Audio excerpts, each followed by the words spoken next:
show is released. You can also find us on major social media platforms. If you go to MiamiGhostChronicles.com, you can find links to the videos or MP3 files, which you can download and enjoy without commercial interruptions. If you're into classic horror, ghost, and adventure stories, I narrate Nightshade Diary, and you can find links at nightshadediary.com. If scary stories are your bag, and listening to encounters with cryptids, ghosts, dogmen, and other weird creatures sends a shiver up your spine, then go to supernaturalstorytime.com for links to our weekly podcasts. Noteworthy news about the paranormal world, true crime, conspiracy stories, and anything that is just plain weird can be found at eerie.news or visit the Stranger Than Fiction Stories tab at miamighostchronicles.com. Please subscribe to my newsletter on Substack. Just go to mppellicer.com for a link. I want to thank you for being part of my audience, and I think you are all wonderful. So, how's everybody doing? Good, I hope. Everything is good here. Um, as you could tell, I'm a little bit under the weather. So, for those of you asking if I was going to do the Halloween live stream, I'm not. I'm going to pre-record it because I have I have a feeling that might need to do some editing along the way, but I am going to release it on Halloween for anybody. Yes, normally I was planning to do the live stream, but no, no, no. I don't want to be having to edit for every time I have to cough or sneeze. How's that? So yeah, but yeah. Otherwise than that, Halloween is on. Everything is good. We're coming down to the home stretch. Around here, the weather's starting to cooler, even in Florida. And besides that, everything is good. Let me tell you something. I'm welcoming the cool temperatures. I'll tell you that much. I'm ready for it. How's that? Now, I wanted to, we always look at recent things that are going on in the world, and this this story really doesn't have that much to do per se with um with the paranormal. Okay, but it's interesting. It's an interesting story. How's that? And I'm sure most people have heard about that they basically they robbed the Louvre, and it's really funny because we always think of these museums, especially a place like the Louvre, which I'm sure has got so many priceless objects, as having the best, the highest, the most wonderful, secure security systems. I guess that's not accurate. But now check this out. This is out of the New York Post. It says French museum was robbed of 2,000 gold and silver coins hours after the $1 million Louvre heist. Okay. Now, a second French museum was raided by thieves just hours after the brazen $100 million heist at the Louvre. About 2,000 gold and silver coins, some 235 years old, were swiped from the Maison des Lumières, the House of Enlightenment in Londres, when it was closed. Employees discovered the coins were missing when they returned to work on Tuesday and found a smashed display. But they soon realized the burglary was actually on Sunday, the same day as the $100 million heist in Paris, some 300 miles away. The coins worth more than $100,000 were stolen with great expertise, local officials noted. That's an understatement. They were part of the city's private collection and date between 1790 and 1840. They were initially discovered in 2011 during renovation at the museum, which is dedicated to the French philosopher Denis Diderot. I'm sorry. The raid remains under investigation, with experts warning that the loot from such raids is typically melted to be resold as precious metals. You know what? Maybe it's going to somebody's private collection, because I imagine that beyond maybe the worth in whether it's the metal or the silver, is the antiquity part of the coins. Come on, this is too much of a coincidence.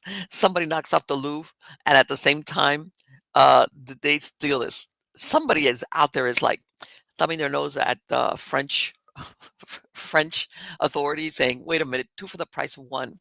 So let's see. And I was hearing something that from the Louvre heist, they have recovered some DNA, but let's see what happens. That may be something that might turn out to be nothing, especially if there's no match. Now, let's swing over a little bit. Something also a little bit. This is also out of the New York Post, and this is titled 70% of people who have a near death experience make this change, even more than getting a divorce. Oh, I didn't know that one about the NDEs, but anyway. Uh, they were at death's door and opened a window to a whole new world. About 15% of severely ill patients report enduring a near death experience or NDE, which may mean having an overwhelming out of body sensation, an encounter with a dead loved one, a vision of a bright light, a rapid review of their life's milestones, or a profound sense of peace. To figure out how people deal with NDEs, researchers at the University of Virginia surveyed 167 individuals who said they had one.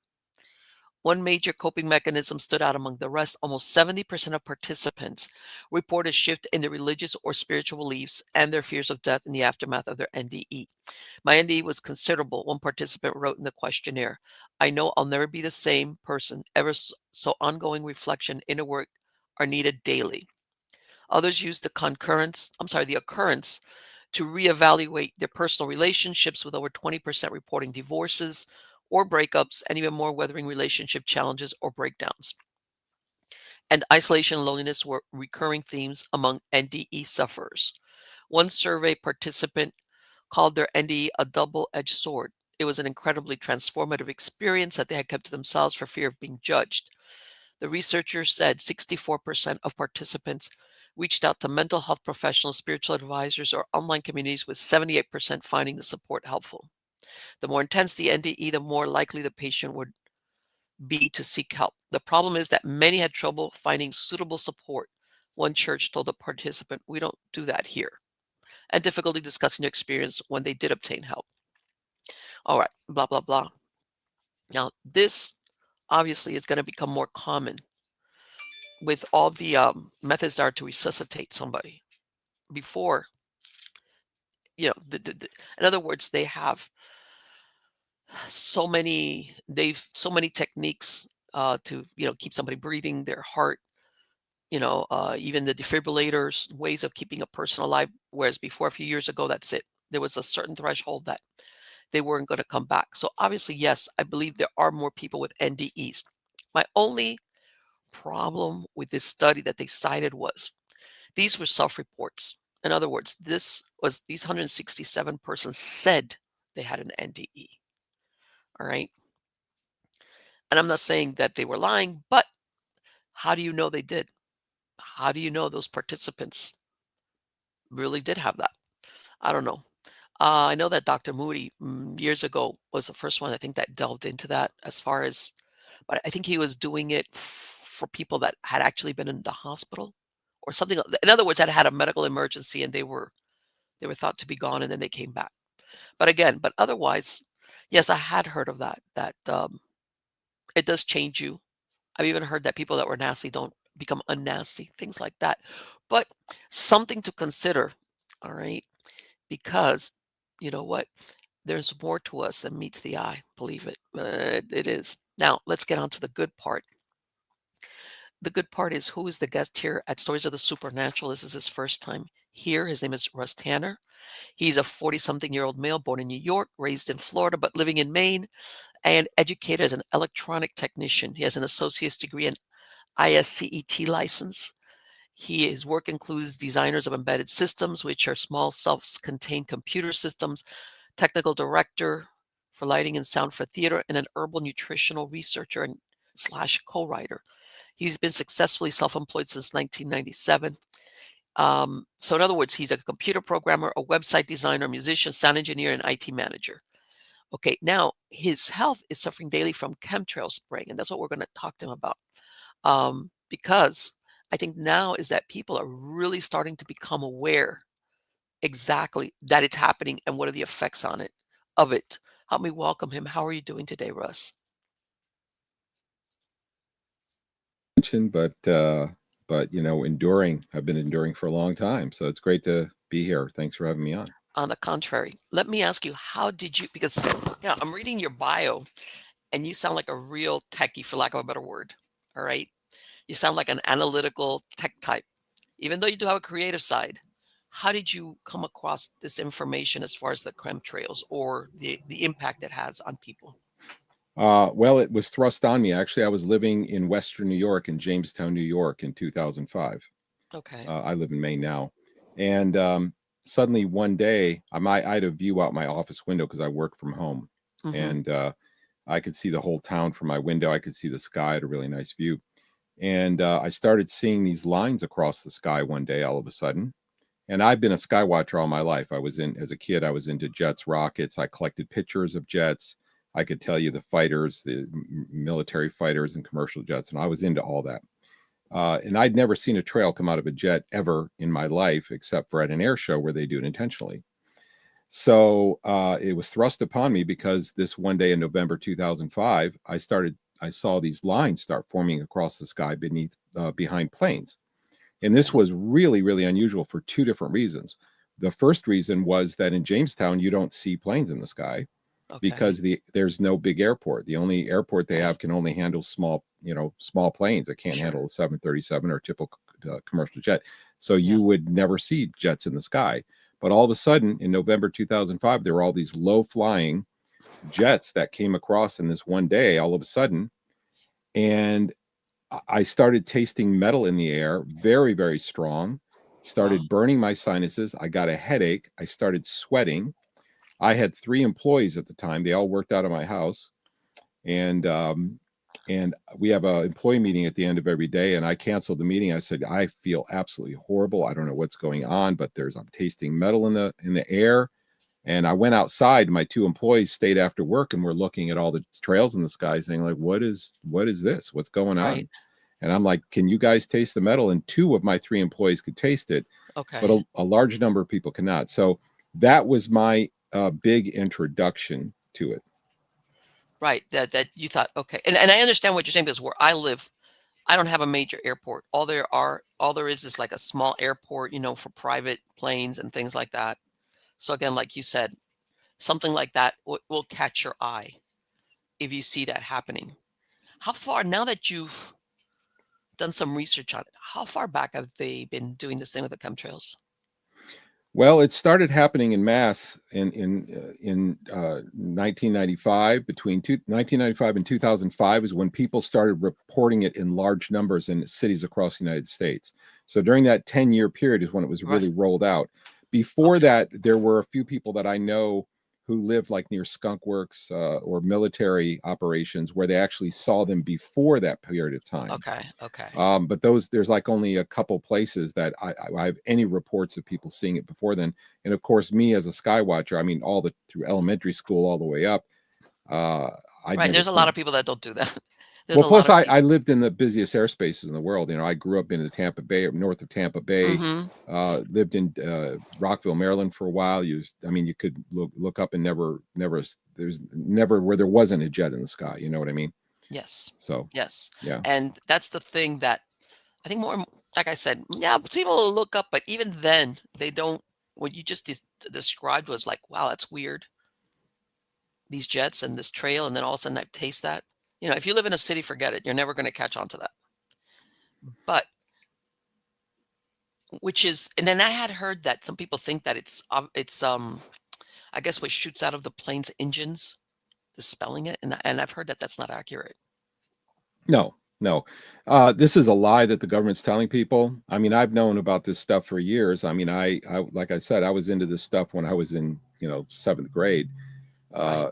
Uh, and I just learned and learned and learned. I was a guy who loved science and technology, special aviation. I actually worked on getting my pilot's license years after. I never finished it though. But nevertheless, the amount of water that's processed by like say 747 engine, it processes or uses about 1 gallon of gas, not water, gas. It uses about 1 gallon of gas every tenth of a mile. Okay. Now, some of these trails. Now, these days the trails have thinned out. At least in my area, they're almost gone. So Right. it's come a lot has happened in the last 20 years. But nevertheless, the initial trails were huge, and when you looked at them in the sky, you would see that the trails would be maybe 2 or 3 times, if not 4 or 5 times, the width of a 747's wingspan, which is about Right. a football field, a Uh-huh. few seconds after the trail was released. Well, we have to ask ourselves, can a gallon of gas produce enough water? Because they're saying that this is frozen water, Right. uh, stretched out over a tenth of a mile to produce that much of opaque fog of a Yes. opaque substance. It's ridiculous. The cover story of them saying that these are contrails is like most propaganda. When you look at it closely, it just unravels and it Right, becomes when you do the math, ridiculous. yeah, and they're hoping a lot of people will take it at face value, like, when they give that explanation, it's like, "Oh, okay. Oh, I understand." But no, not everybody does what you just said. That goes, "Wait a minute, that doesn't figure right." How does that work? I think Exactly. I've never heard anybody say that before. I mean, I don't know why people. So this is my contribution to this whole cause, because it makes me sick, and I'm very frustrated that my life has changed. My business partner is suffering from it. Everybody I know suffers from it. Whenever they hit us hard, the people feel it. People get headaches, nausea, and they can't smell or taste it. I do smell and taste it. I know a lot of people mhm, who do, but the majority of people do not. But for me, it's very strong. I mean, I have a very okay. sensitive, not with everything, a sensitive taste and smell, but for metals and the types of stuff they're spraying, for some reason, I'm very sensitive to that. And we do research, herbal and nutritional research. That's what our company Right. does. That we founded back in 1997. So I learned, we did some research on this. Why are some people so hypersensitive with the taste of sense and smell? Well, Okay. it tends to be people who have been exposed to very high cortisol levels when they were young for years. And Really? these people develop hyper senses of taste and smell. Maybe it's a defense mechanism. We really don't know, but this Mhm. is what the science has found. And I definitely, all the people I've met kind of grin at me when I say that, present that research to them, because they're like, yeah, that's me. I had a very stressful childhood as Yeah, I was gonna well as say I that's did. stressful, that develops hypervigilance. It does a lot of stuff that comes with that that it almost becomes second nature, for lack of a better word. Alright? It is. Yeah. Even as I sit here, it's in the air right now. It's hard. It's burning my sinuses. The metallic taste. Sometimes I'm wincing without even trying, because the taste. Usually I have to cover my mouth and my nose most of the day. But even now, as I sit here, And it's this is let me disgusting. ask you something. Is it just all airlines or certain airlines? Is it passengers or cargos? Because I'm thinking, and this is just me, I'm thinking if you've got a jet going, whether it's cargo or passenger going from point A to point B, I imagine they can't deviate or really take the scenic route.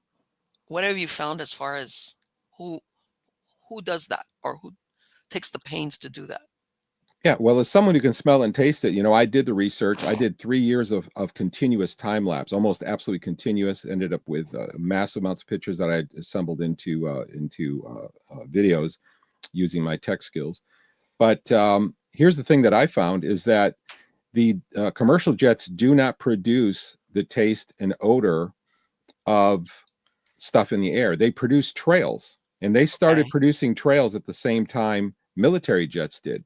What Okay. I have found is that and you can track and tell whether a jet is military or commercial by looking at Flight Radar 24, or there's another service. And the jets that do not have transponders are military. And what Okay. I For obvious found, reasons. yeah, I found, yeah, exactly. And I found that the military jets are the jets that are really, really producing the taste and odors. The commercial jets, when they pass by, they leave the trails, but they don't. Mhm. And so it seems to me, and I've done, of course, the research goes deep, deep, deep on this, and I've been in this for a long time. It seems to me that they had to fool the public. This is a Okay. program they had to fool the public. And if the public would see military jets producing trails in the sky, but they would see commercial jets not producing trails, any intelligent person would say, well, that military jet is really just a mod, like the U.S. tankers. The U.S. tankers Yes. use a modified Boeing 767, 747, 737s, and DC-9s. Well, Yes. these are all commercial jet airframes that use Yes. the same engines. So if we see a military DC-9 going by, we see it every day, they're going by, and it's producing a trail, and then we see a commercial DC-9 go by and it doesn't, I believe the public would become very aware, very Mhm. concerned about that. Right. Plus, we have all these people getting sick and all the so many other things that we found, and all the metal in the air and the water and dust tests that we've done. Besides all that, people would ask questions. So it seems to me that in order to kind of convolute this issue, they started telling the public, "Oh, these are just general contrails, and they've been there forever. In fact, here's some old news stories saying the sky was covered with them." And this is pure propaganda. Right. I'm not, as my bio said, I was 40 something. I'm actually 61 now, so maybe that's a really old bio. Uh, so I've been doing this a long time. I've been a skywatcher for a long time, and I've never seen a trail come out of a jet. And I watched the sky and was in the busiest Right. airspaces in the world for most of my life. So it all of a sudden started happening in my area in 2005, and it was immediately accompanied with the taste and smells What that do you think is the purpose behind it? What is driving this? Is it just to sicken the population? I think it's population reduction. Mhm. I think I can identify two purposes. Number one, it must be population reduction. And the reason Sure. I would say population reduction is because if you read the memoirs and the books of some of the real deep leaders, the Henry Kissingers and Oh, the yes. people the Yes. people who have more influence than presidents, Yeah. you learn that they wrote books that were for public consumption that would push the idea over and over again that the world was overpopulated and we needed to reduce Yes. population. Yes. This was Obama did this, Yeah, many other. eugenics, members of the Rhodes, yeah, Rhodes and Fabian Society, all of them, even what coming up on 100 years ago. That Absolutely. they were talking that was, in between the stuff, they were talking about, yeah, we're Abs- overpopulated and we got to like bring down the population. And I believe I can't remember who was it that said something about that decimation of a population is easier via sickness versus than a war encounter. All right. Because yeah, obviously, think about it. Unless you have a war on your home country, only part of your population is going to get decimated because if you send the soldiers off to another country. But if you want to get rid of everybody in that area, the way to right. do it is through um, sickness. You Yeah, know. plus the same people, when you start drawing the lines in who owns the medical industry, who profits Oh, from it, who profits from military contracts, you draw the lines back to a very small group of people. oh yeah. And they actually have the power to do something and pull something off like this. And also to actually add something to the fuels of commercial jets that would uh, make the commercial and the military jets all do this at the same time. So you Yes, don't right. You spray, would need some type of power base in order to do that, to get and that to happen. they have the power base, yeah, absolutely. And that's where a lot of people stumble, is they're like, well, they couldn't pull something like this. Is that, well, you don't understand the structure that we live under. They really can, Right, and they do it all the time. The other thing, so we have depopulation, of course. You don't spray mercury. I mean, we know what they're spraying, for the most part. There are some things we don't know. There are some right. hyperinflammatories that Yes, we look at symptom sets. Me being into medical research, that's what our company does, is we publish scientific research for right. herbalists and naturopathic doctors. So we're into the research. The symptom sets, first of all, we've identified metals like barium, strontium, aluminum, which everybody knows about. Mercury is very high. We have dust tests. We've done a lot of testing on this, water tests. Even in rural Maine, which is where I live, I we was have gonna all the ask you stuff. about that you've taken water samples also? Yeah. Oh, yeah. We've taken rainwater samples. We've got Uh-huh. all those things. Aluminum. In fact, our water sample had 300 micrograms per liter of aluminum, which is 6 times higher than what's called the MCL, the maximum contaminant level that the EPA allows in drinking water. So our rainwater, and there's no industry around here. I live out in the middle of nowhere. Right, right, right, that you can say contamination from that source. Right, right. So, I mean, obviously, this is airborne, and of course, everybody across the world who's testing this is coming up with the same results. So, how did aluminum levels skyrocket around the world all of a sudden in rainwater? So that Yes, really covers. You don't spray these things on people unless you want to make them sick and kill them off. Number right. one. So I believe it's got to be population reduction, especially some of the new components they're spraying that cause induce heart attacks, have the same symptom set as venom peptides, which is very interesting because Dr. Brian Ardis, I don't know if people are familiar with him, has done a lot of research about the I'm COVID gonna interrupt you vaccines. real quick. Yeah, Isn't Ozempic has a venom peptide in it, or am I it's a making that snail up? venom. Ozempic has a snail venom that Okay, actually, venoms a lot of time cause paralysis. right. And the way that they cause paralysis is by prohibiting magnesium metabolism in the body. Okay, So what happens is if you take, the way a muscle flexes is by calcium, and the okay. way a muscle releases is with Mhm. magnesium. It takes magnesium into the cells. That's kind of simplified, but that's what happens. It's like an ionic exchange. That's how your muscles work. If you remove magnesium from your body and your muscles don't have magnesium, then your muscles will flex, but they can't let go, which you'll have Charlie horses, you'll have Okay, cramps, you can get headaches, you can have constipation, anything that constitutes a chronically tight muscle that can't loosen up interesting. can be caused by magnesium. And so Ozempic has snake venom that actually paralyzes the muscles in the intestines that actually cause peristaltic action, which is what moves the stuff through your intestines. Right. So it makes you not get hungry. You kind of feel full for Full, long yeah. periods of time. Very unhealthy, obviously. It Right, seems that's like what I've heard, that's like, whoa, that's something that catches up with you eventually, you know? it also causes eye rotting disease. It can Oh, cause all kinds of terrible side effects. So, so the things that they're spraying obviously are for killing people. There's no other reason that you would spray these things. The other thing for weather modification is I found that there's two types. Now I've cataloged over the years about 20 different types of things that they spray us with based okay. on the taste, smell, and the symptom set. And Uh-huh, I've noticed that there are three particular types, and I okay. give them names. I've written articles on them, and these types always precede precipitation. They're always sprayed about 12 Alright, in other hours. words, they wanna make sure it comes down with the rain. Well, what they're actually doing is they're sequestering the moisture. What it does is this is how they caused the droughts in California. We watched them off the coast of Right, California. They were doing what's called hypernucleation. right, In order for rain to form, you have to have particulates in the atmosphere, and then water forms around the particulates that get heavy enough and fall. If you hypersaturate the atmosphere with these small particulates, not enough rain can accumulate around any particular particle, so they stay airborne. So by hypernucleation, you can actually make the atmosphere hold much larger amounts of moisture.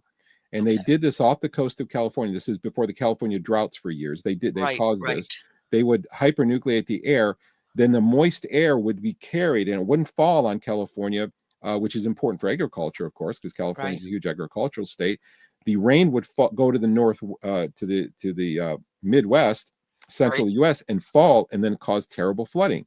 So at the same time we were having droughts in California, we were having terrible flooding in the Midwest, and people are scratching their heads like, "Wow, why is this happening?" It's like we're watching Yes. them do this.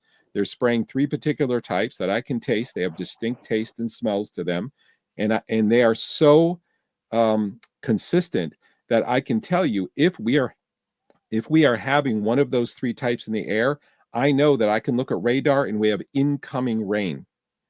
And Really? within a few Wow. hours of it appearing, you will watch within it takes about an hour, sometimes two with a really big storm, but typically within 1 hour, you'll see a big storm front. When I start tasting the barium type or the Mhm. drywall dust or the sharp metallic, those are three names I gave them, you will see those storm fronts just dissipate within 60 to 90 minutes and they're just gone.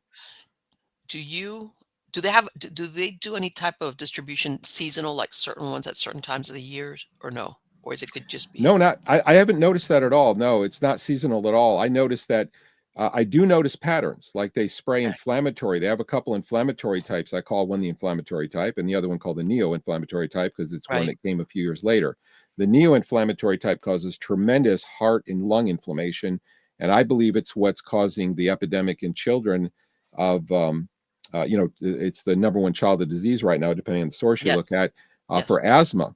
Yes. And this is what causes the same symptoms in me. It causes my heart and lung inflammation, makes it feel like you can't Right. get People enough air. inflammation in your body of anything, it really you feel it in a million ways in your body. It's bad when you have inflammation in It your is, body. especially in the heart and lungs. Yes. This inflammatory type, there's another type that's called the aromatic, which actually they hit us yesterday with the hardest aromatic that they've hit us with in probably a month or two. And what it does is just absolutely drains your body of magnesium, and it causes cold hands and feet. It'll make you feel chilly. It can cause you Yes. to have heart arrhythmia. It can actually cause people to go into heart attacks. Wow. It causes tremors. And guess what the symptom set of this matches? What? The COVID vaccine. And what have they found in the COVID vaccine?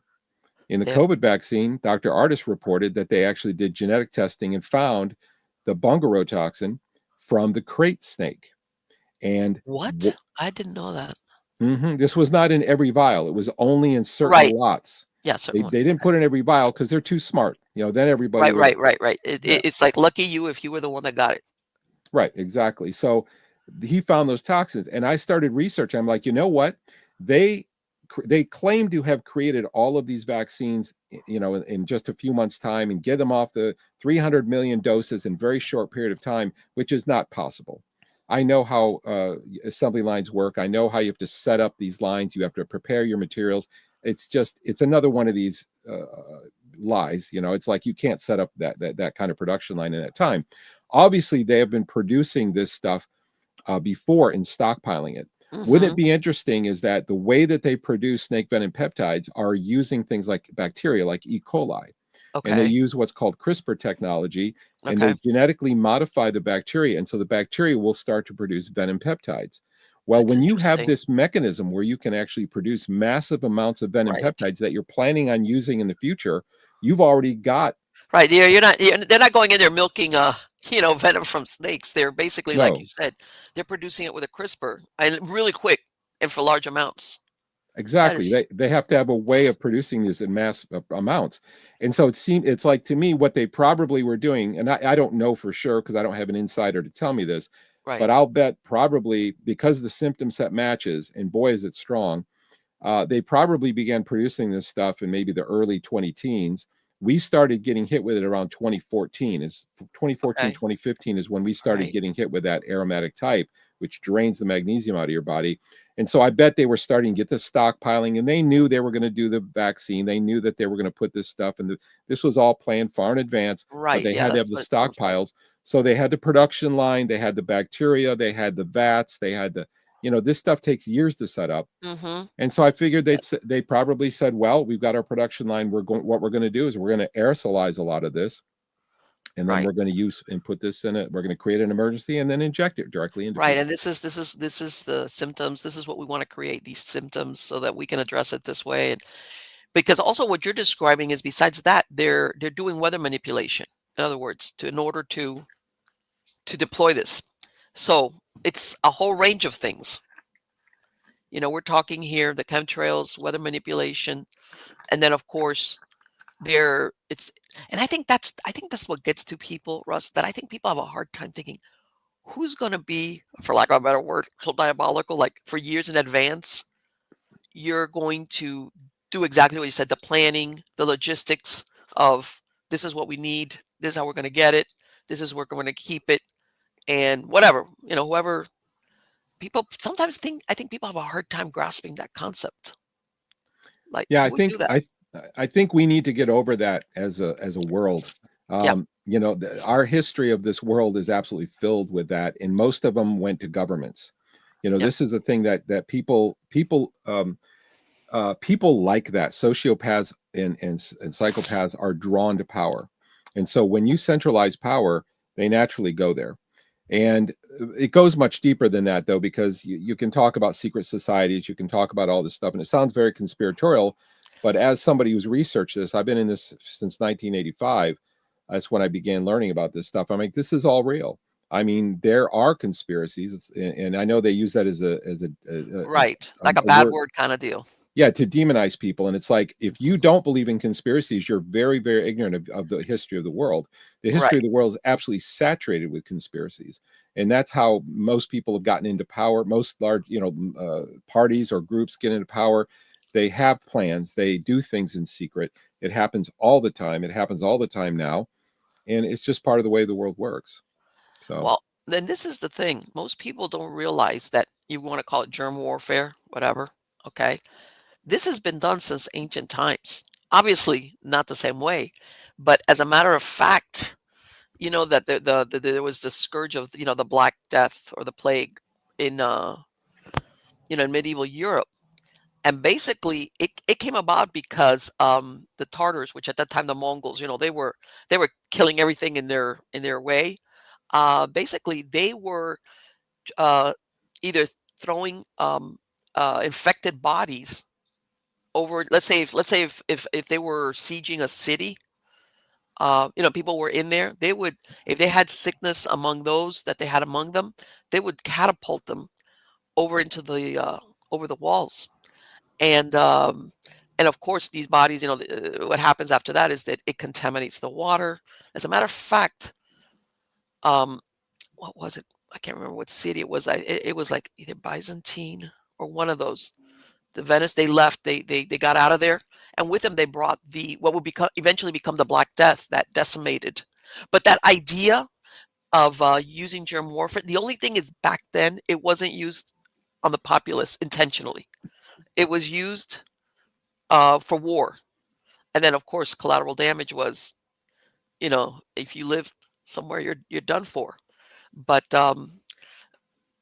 you would think that we would know better by now than to do stuff like that. Yeah, I mean, even these days, I mean, they are spraying biologics on us. I can tell you a story. They actually caused the great flu outbreak in the United States. You can look it up online. We had a great flu outbreak across the United States in 2018. I predicted this in 2017. They began hitting us with the hardest biologics that we've ever been hit with, which I can taste or smell. Okay. um, the night before Christmas Eve, and they hit us for 2 weeks in our area, and everybody got sick. They shut down government, they shut down schools. Pediatricians' offices were backed up for 3 months. You Okay. couldn't get in. Everybody got sick, and I've seen this happen over and over again. Usually, it's not that intense. Usually they do about 3 days, and then there's a quote unquote Right. outbreak. But for my sensitive sense of taste and smell, I can also detect, and I've done this since a kid. I thought everybody could do this until I grew up and Right. realized I wasn't. But when somebody's got a cold, or right before they're getting a cold, like a day before, they have a certain odor on their breath. And I Yes, I noticed this believe when it. I was a kid, and the next day they get sick. Yes. And so I was like, oh, okay. I didn't think anything of it. I'm like, oh, that's interesting. Always been kind of an analytical kid. Right. And then what happened is they started the first biologics hit us from the sky in February of 2009. They Okay. started actually hitting us, but they All would right. actually, that was kind of like layering. And then a few years later, they had all these articles come out in National Geographic and Time Magazine, Newsweek, and Scientific American. All of these magazines came out saying scientists have discovered billions and billions of viruses falling from the sky, and they don't know where they're coming from. Wow. And I'm like, I was telling people this 5 years earlier, that Right. they are doing this because I taste this stuff in the air. It's Right. exactly the same flavor. And when they actually hit us and that's high altitude. They started spraying high altitude in our area. I can't speak for other Right. areas, but I think they did it across the United States and other countries, because we had a group with 192,000 members that Facebook shut down in 2021 from all over the world. And so we used to get feedback from everywhere. But it was the largest group of its kind, and I I can imagine. I started it. But anyway, they started this in 2009, but they do hit us periodically. They hit us real hard for 2 or 3 days, and then everybody gets, not everybody, but many people get sick, especially children. Right. So Depending on, what their health is like, if they were defense, if they and I think that happens. It's really funny because sometimes you get sick and oh, you know what? I know I came in contact with so and so and they got me sick. But there's times that you get sick and you're like, where did this come from? right, What? I haven't been around anybody that's sick or anything like that. yeah, And I think that accounts for, and I think that's happened to everybody more than once, where you come not, and I'm not talking, I mean, like really sick, and you're like, where did this come from? yeah, absolutely. I mean, it happens here. I taste it real strong, and I'll start. I'm an as an herbal practitioner. Well, I don't, not a practitioner, but researcher. Um, I'll start taking stuff in both strength. I can feel when my immune system starts getting suppressed, and I can taste the stuff in the air with the biologics. It's in the background constantly, but it's when they give us those real hard hits. So, talking about, people have a hard time believing that there are evil people in the world who do stuff. I mean, we have the zinc cadmium oxide. There's so many stories that have come out talking about the intentional poisoning the public. We had the zinc cadmium oxide incidents where they Hmm. sprayed the public. We have all kinds of instances. We got them on our Global Skywatch website, where we have video stories where they showed where the government, this is government sanctioned or military operations, where they would actually spray the public without their knowledge, without their consent, with poisons, and there would be outbreaks of cancer, death, all heart attack, all kinds of symptoms.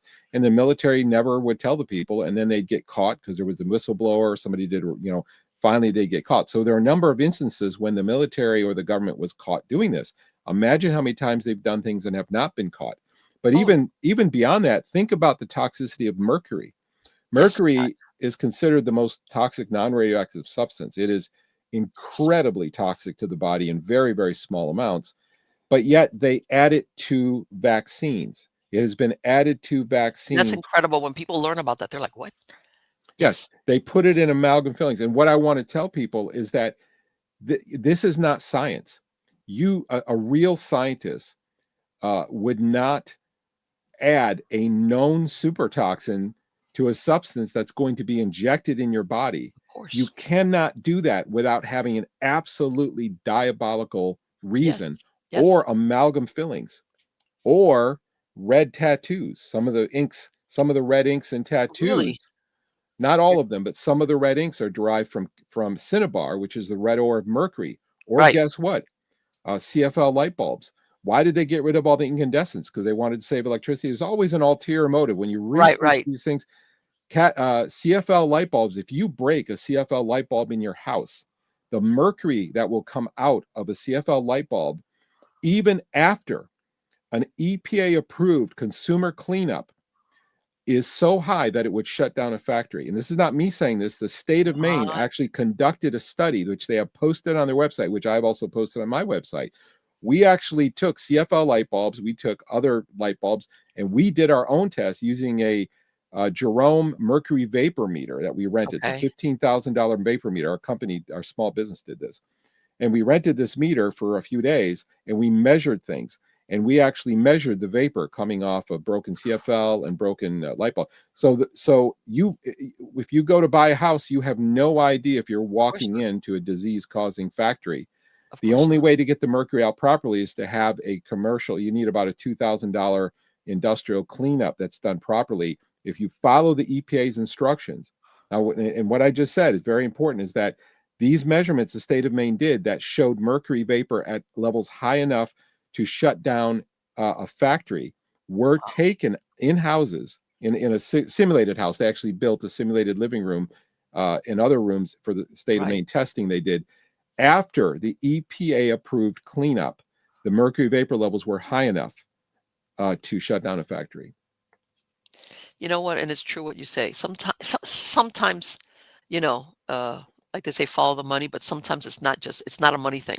As much as it looks like it's a money thing, there's something, an ulterior motive behind it that you're like you said, the it's and again, I want to say the most of the population is, for lack of a better word, very vanilla, and they don't believe in that Doctor Evil kind of like, oh, they're gonna, because it's just too. You know what they say? If you're gonna tell the lie, tell it a big giant lie. And I think that that's what happens, that most people are saying, "No, that's too big, that's too massive. Who would do that?" That's like and, yeah, I wonder how and this is the thing also. I think once upon a time, people used to stay more in the same either the same house or in the same town. People were not as transient. So sometimes you could follow, like, man, why is that people in that town all of a sudden, let's say, developing certain types of cancers or certain illnesses? But I wanna say that for the last few years, 20, 30 years, people are more transient. So even if where you lived that was where you got sick, let's say you moved away, nobody would ever connect that, it's everybody that lived here, let's say from in a 10-year period, that down the road develops some type of terminal illness because they've moved away, they've gone off to some other place. So it's very difficult to track the origin. As in, yeah, everybody in that little town or on that street or whatever. If you know how they do, if which I know is very difficult, a very long-term study, Mm-hmm. Yeah. I'm sure they would come up with things that'd be like, "What?" The thing is, of course, that's a very difficult thing to do when you're talking, a large amount of people for a long term. I'm sure that they would be shocked to find out, like, how could people that are not genetically linked, no have no genetic predisposition to it, um, all the reasons why people they say, "Oh, you got that because," all those things, they develop very similar types of illnesses. Huh. Mm-hmm. Yeah. Yes. Yeah. The thing that's interesting about mercury, though, is that in my research, I got mercury toxicity very bad from my amalgam Okay. fillings. I had them removed, and everything I had went away from Really? Oh yeah, I had depression, I had anxiety, I had great fears. I was very shy. I had indigestion, headaches. I had fatigue. I would have sweats during the night. I had bruxism, which is I would grind my teeth so hard I'd wake up with blood in my mouth. Yes. That's very high Um, anxiety. yeah, couldn't sleep at night. Um, Heartburn was unbelievable.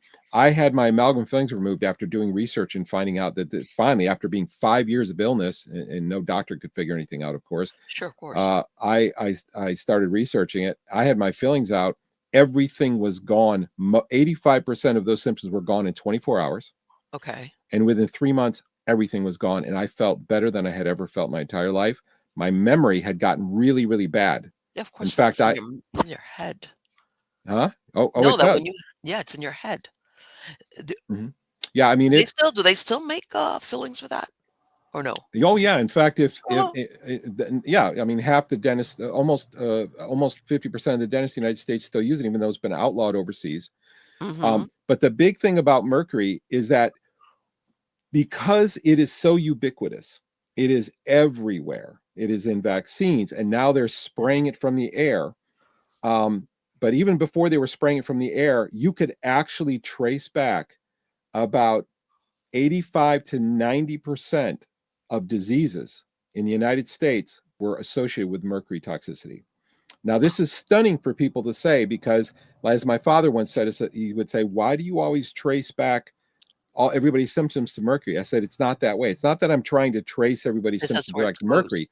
What it is that mercury is the most ubiquitous and most exposed poison in the world. And Okay. that's why the disease set that we have in the world, Mm-hmm. everything from diabetes, Yes. cancer, leukemia, Yep. multiple sclerosis, Parkinson's, Yes. Alzheimer's, um, everything, tinnitus, um, Yes.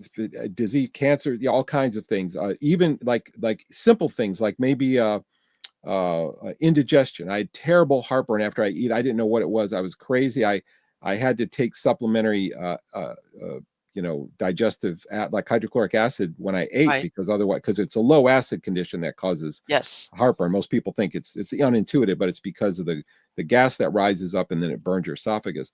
So you take more acid and then it goes away. And it actually worked for me and to manage it. When I got my fillings out, that one symptom, and just one example of many, was gone, instantly Wow. gone.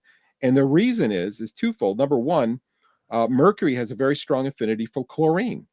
Well, where do you find chlorine? Hydrochloric acid, which is what digests your food. The mercury Wow. tears apart your acid and deacidifies your stomach.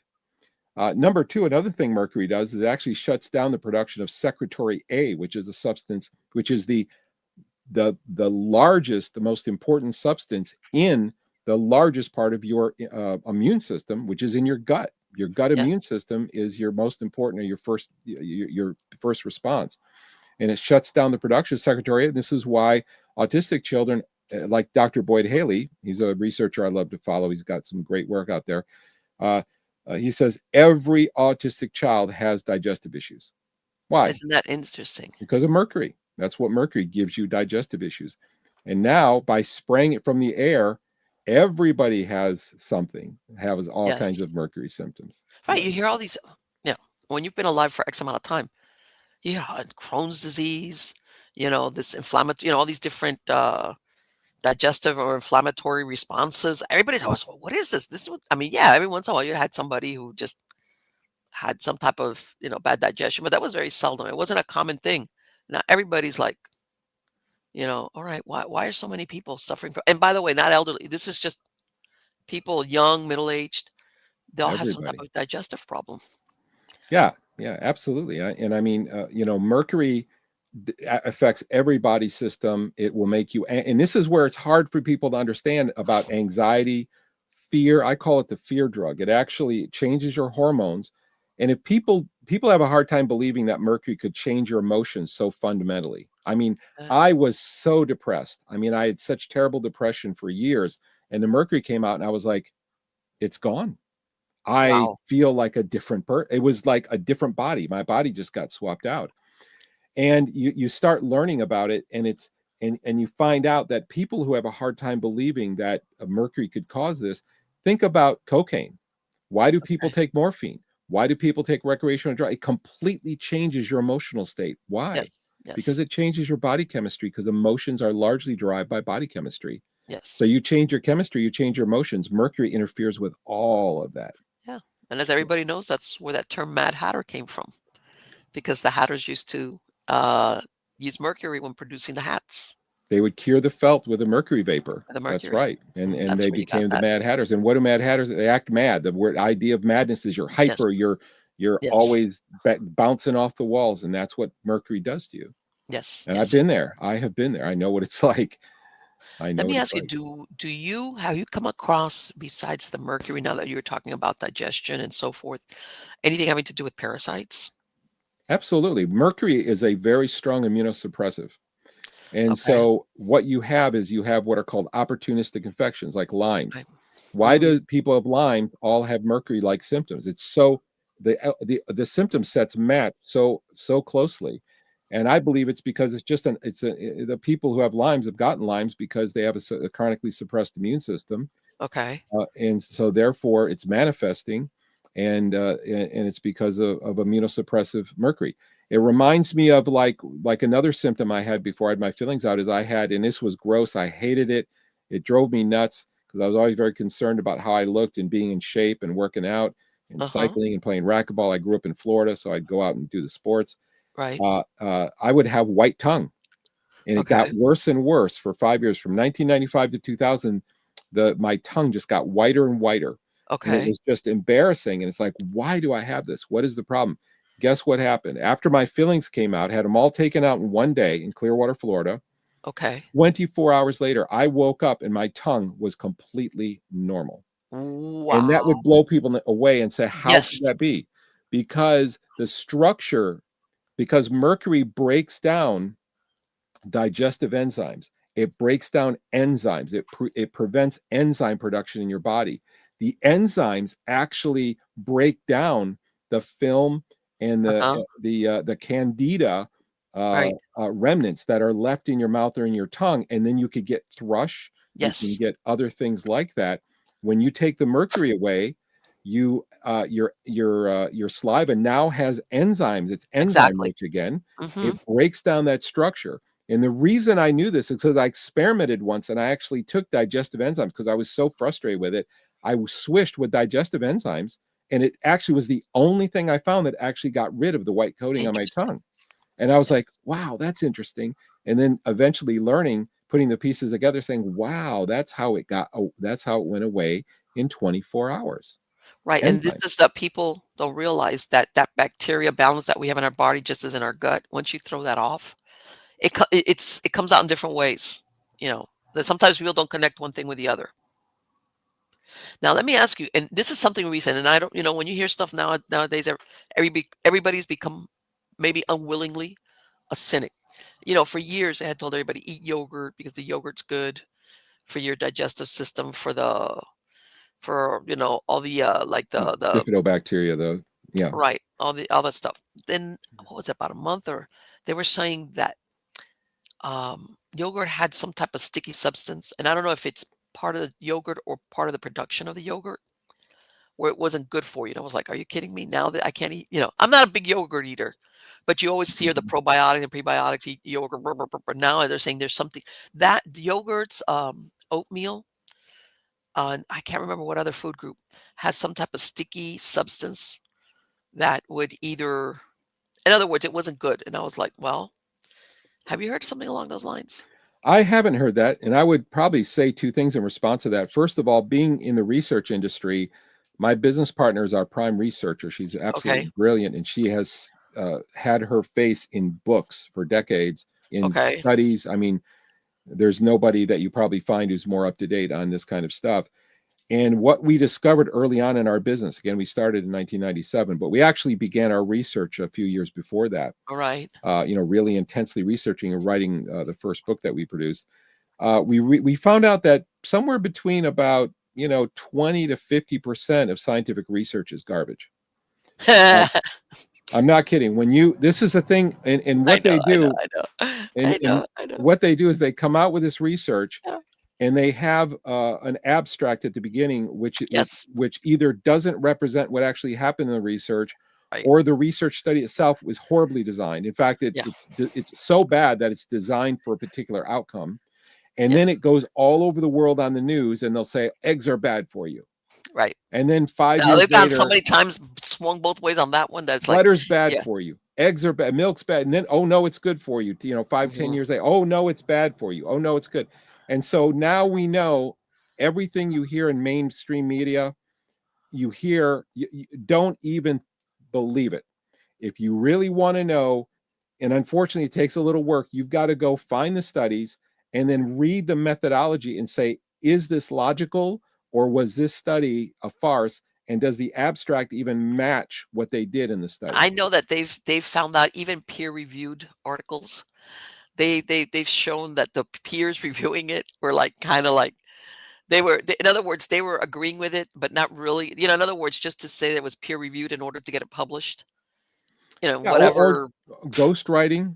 Yes. Doctors not even, they'd sign their name off and they'd be Yes. on a study that they had absolutely nothing to do with, Yes. or outright fraud like NutraSweet. The way NutraSweet got on the office, No. got No. on the How did that? market, is that they actually paid a technician in the lab because there's a phenylalanol in it. Uh-huh.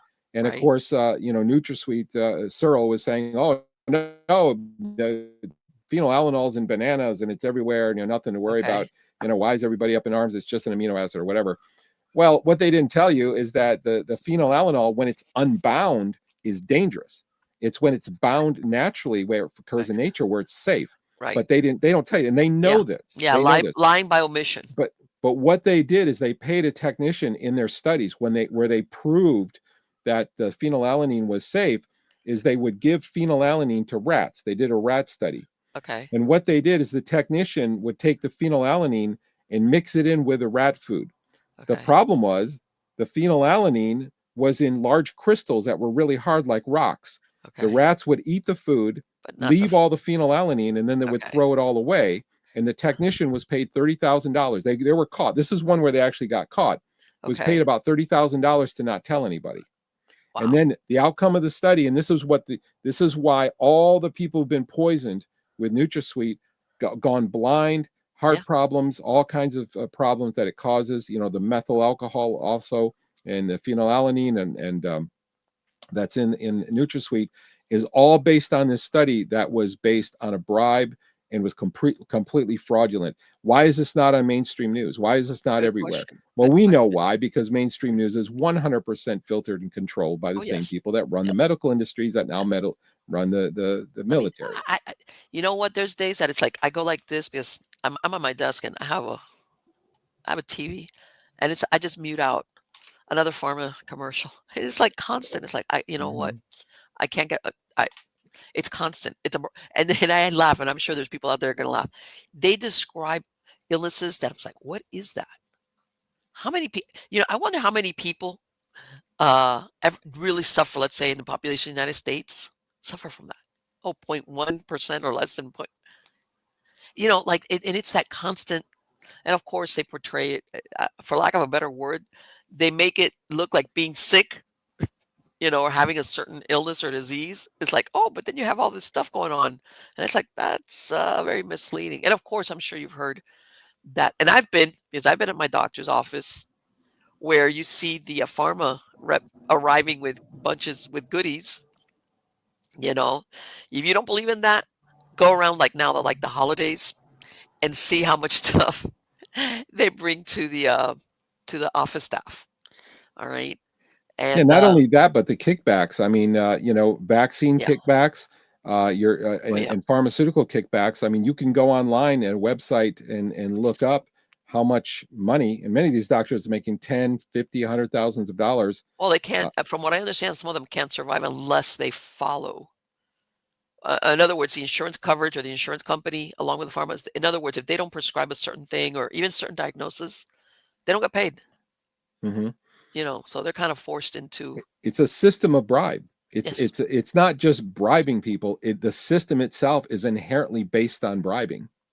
Let me It's ask you, and about this, and I've heard, once upon a time, again, for people who have been alive for a certain amount of years, once upon a time, doctors owned their own offices. Maybe they might have had a partner, but overall, it was a standalone guy. He was affiliated with certain hospitals. But from what I understand, all these doctors' offices have been bought out to be by systems, by medical systems. All right. In other words, that's why everybody toes the line as far as whether it's diagnosis or what they recommend as far as treatment or whatever. In other words, that if you had a doctor that, for lack of a better word, had a conscience, it's like either shut up, you don't have a job, or one of the two. But that independence that doctors used to have is not around anymore. Do you Yeah. think that's what causes also part of the problem? Oh, it's by design. It's a Yeah. centralization of power. That's why we're headed towards a new world order. That's why, Yes. because the powers that be want absolute control that can never be severed from them. And so they're setting up a system which is already 95% in place, by the way, to do that. Yes. And the medical industry did the same thing, and they did it through licensing and regulation. Yes. And I think licensing and regulation is absolutely the things that they hold over Sure. doctors' heads to Absolutely. control them. Absolutely. That's what I For understand. Yeah. yeah, for example, you couldn't even have had the COVID issues, the COVID conspiracy happen the way it did unless you were holding licensing over doctors' heads. Of There were course. so many doctors that towed the line, that did what they were told to Because if do, not, they knew. because if they don't, they're going to pull their license. Yep. And that's the same thing with amalgam fillings. Yes. Dr. Hal Huggins, which was the first book I read cover to cover. I read it in 2 days when I lived in Florida. I went to a book law. I called Dr. Hal Huggins' office, and they said, read our book and then we'll recommend a dentist to you. So I went down to South, found the book in South Tampa, got it, read it cover to cover. Dr. Hal Huggins had his license pulled for exposing the Yep. connection between disease and mercury and amalgam fillings. Yes. He was curing, and the way was not because he was harming people, not because there were complaints against him, but because he was actually curing people of multiple sclerosis by And nobody. taking their amalgam fillings out. Yes. He has examples where he has people who came in, not all of them did this, was Right. this dramatic, but there's examples of people who went into his office in a wheelchair, unable to walk, and after the fillings were removed, actually were able to stand and walk, some with a little assistance, some without assistance. Others, it Right. wasn't so dramatic, but they recovered over time. And this is what got him in trouble. And so what did they do? Did they reward him? Oh, No. no. They pulled his license away so he can't make a living. The medical system should not be based on Oh, no. licensing. I think It the should be whole based on medical system is compromised. it should be Absolutely. yeah, it should be based on results. Give Yes. the public freedom to go anywhere they want, to see whatever doctor they want. No, Yes. doctors can do whatever they want, and you would have cures for cancer because they already exist. It's just Right. that they can't practice them. Hoxie was curing cancer. You've got Dr. Gonzalez was curing cancer. What do? They pull his license. They demonize him. Things with Hoxie, they pull they pulled. There were Yes. Joe. I can't remember the other guy's name, was with B17. He cured somewhere a few thousand people with cancer. They put him in prison. So he was Right. practicing. Oh, yeah, because they're saying, "Oh, you're gonna kill these people. You're practicing." Yeah. Yes.